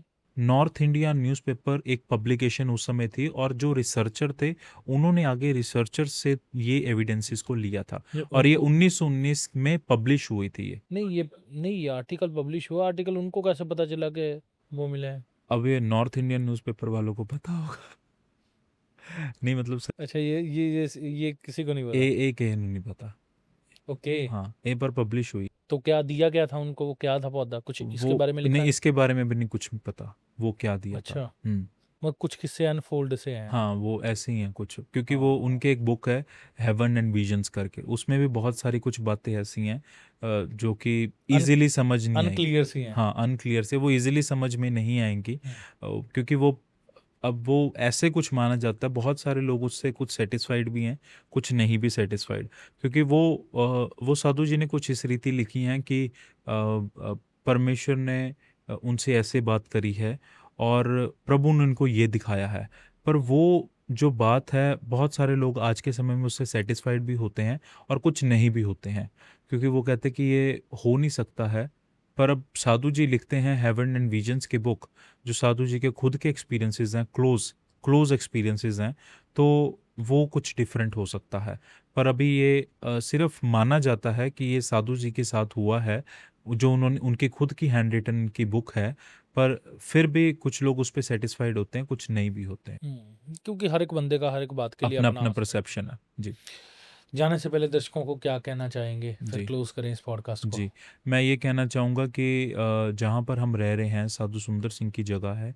यहाँ पर बहुत सारे लोग आते हैं, विटनेस करते हैं उस कमरे को, उस प्लेस को। तो हमारा दर्शन ये है कि ये एक प्लेस जो है, ये पंजाब गवर्नमेंट की, बल्कि इंडिया में एक टूरिस्ट स्पॉट बनना चाहिए। उससे ये होगा कि हमारी जो आने वाली जनरेशन्स हैं वो इस बात को याद रखेंगी। ये जो लीगेसी है ये कंटिन्यू रहेगी, लोग इंस्पायर होते रहेंगे, लोग विश्वास में बढ़ते रहेंगे, इनके जीवन से और सीखते रहेंगे, जानते रहेंगे। तो इस बात को कायम रखने के लिए हमें आज बहुत सारे अपनी कम्युनिटी के लोगों की ज़रूरत है, जो इस बात में हमारे साथ सपोर्ट करें कि हम इसको एक टूरिस्ट स्पॉट जो है, हमारे वर्ल्ड वाइड लेवल पे अगर हम देखें तो जेरूशलम को भी माना जाता है, रिकॉग्नाइज किया जाता है बहुत अच्छे, जहाँ यीशु आए, यीशु रहे, है ना। वैसे ही मैं चाहता हूँ कि आज के समय में हमें हमारी क्रिश्चियन कम्युनिटी के साथ मिलकर ये ज़रूरत है कि इस जगह को as a tourist spot destination एक घोषित कराया जाए। जी बिल्कुल। और जानना चाहिए हमें परमेश्वर के ऐसे और भी दास दासियों के बारे में जिन्होंने अपने जीवन को समर्पित करके, खुदावंद के लिए अपने जीवन को समर्पण करके खुदावन में बढ़ते चले और प्रभु के अद्भुत और अचरज कामों को किया। मेरा विश्वास है जब आप ऐसे खुदावन के दास दासियों की गवाहियों को सुनते हैं तो आप प्रभु में एक नई मोटिवेशन, नया आनंद और नया बल प्राप्त करते हैं, क्योंकि ये गवाहियाँ ही हमारे जीवन का आधार हैं जो परमेश्वर के कलाम में हमें और मजबूत करती हैं और जानने की हम कोशिश करते हैं कि हमारा परमेश्वर क्या काम करने में सक्षम है। दुनिया में ऐसी कोई चीज़ नहीं, कोई ऐसा काम नहीं जो हमारा परमेश्वर नहीं कर सकता। हमारा परमेश्वर प्रभु यीशु मसीह यहोवा परमेश्वर सब काम करने में सक्षम है, क्योंकि ये धरती उसकी रची हुई है। ऐसी गवाहियाँ हमारे जीवन में जब हम सुनते हैं तो मैं खुद बड़ा मोटिवेटेड होता हूँ। मेरा विश्वास है आपने आज के इस पॉडकास्ट से बड़ा कुछ सीखा होगा, बड़ा कुछ जाना होगा। ये हमें समझने की ज़रूरत है आज पंजाब के क्रिश्चियंस को कि हमें आज की डेट में क्या हो गया पास्टर जी, अभी सारी वीडियोग्राफी होती है, चर्चेस जी। लाइव हो गए हैं। जी। अभी कोई टेस्टिमनी भी होती है ना तो हमारे पास विटनेस होता है। जी। मगर एक ऐसा गैप रहा हमारे इस समय के दौरान जब संत पौलुस ने किताबें लिखी, जी। खत लिखे, वो बाइबल में एंटर हो गए वो सारे, वो हमारा क्रिश्चियनिटी का एक इतिहास बन गया। जी। मगर उसके बाद के संतों ने जो किया जी। या अब तक होता है, जब तक ये सोशल मीडिया का माध्यम जी। नहीं आया था जी। कि प्रभु और क्या क्या कर सकते हैं, तब तक लोगों को पता ही नहीं था कि परमेश्वर ने हमारे लोगों की जिंदगी में क्या किया, जिन्होंने सुना नहीं, जी। जिन्होंने कुछ किताबें पढ़ी हैं हिस्टोरिकल, है ना, हम्म। या जैसे साधु सुंदर सिंह जी की किताबें, साधु किशन सिंह जी की हैं, और भी बड़े बड़े परमेश्वर से दास जो अद्भुत काम किए हैं। जिन्होंने वो पढ़े हैं, सुने हैं, वो तो एक्सपीरियंस जानते हैं, जिन्होंने नहीं पढ़े या नहीं सुने वो नहीं जानते। इसलिए हमें उनको फिल्मांकन करने की ज़रूरत है इन चीज़ों के, कि क्या हमारे पास्ट में होता रहा है, प्रभु ने क्या अपने लोगों के जीवन में कार्य किया है, और हमें अपने बच्चों को बताने की ज़रूरत है कि प्रभु कितना महान है और क्या क्या प्रभु ने काम किए। इस पॉडकास्ट में आपने नई चीज़ देखी होगी कि मैंने एसेसरी वेयर की है। ये एसेसरी मुझे भाई सैम को आतरा ने गिफ्ट की थी, कहाँ से, इस पॉडकास्ट के लिए, कि उसमें मैं वेयर करूँ। आप बताना ये कैसी लग रही है, क्योंकि अभी हम जिस दौर में जी रहे हैं, हमें लोगों को बताने का एक रीज़न मिलता है कि why I am wearing this. कि अगर मेरे से कोई पूछता है कि आपने ये क्रॉस क्यों वेयर किया है, तो मेरे को अपनी गवाही बताने का मौका मिलता है, मेरे को प्रभु के बारे में बताने का मौका मिलता है कि मैं उनको प्रभु यीशु मसीह के बारे में बता सकूं। क्योंकि कई बार हमारे इर्द गिर्द कई ऐसे लोग या कई ऐसे रूहें निकल जाती हैं जिनको हम परमेश्वर के बारे में बता सकते हैं मगर नहीं बता पाते, क्योंकि हमें लगता है हमें मौका नहीं मिला। अभी परमेश्वर आपको मौका दे रहे हैं, ऐसे कुछ कामों के ज़रिए परमेश्वर बुद्धि भी देते हैं कि कैसे हम उन तक परमेश्वर के कलाम को बता पाएँ। प्रभु आप सबको बुद्धि देंगे कि आप उसके कलाम को स्प्रेड करें। मेरा इस पॉडकास्ट की सीरीज़ को शुरू करने का मकसद यही था कि आप उस परमेश्वर की गवाहियों को सुने जो प्रभु ने अपने लोगों के जीवन में कार्य किया है। प्रभु आपको बरकत दे, प्रभु आपके साथ हो। आमीन आमीन आमीन।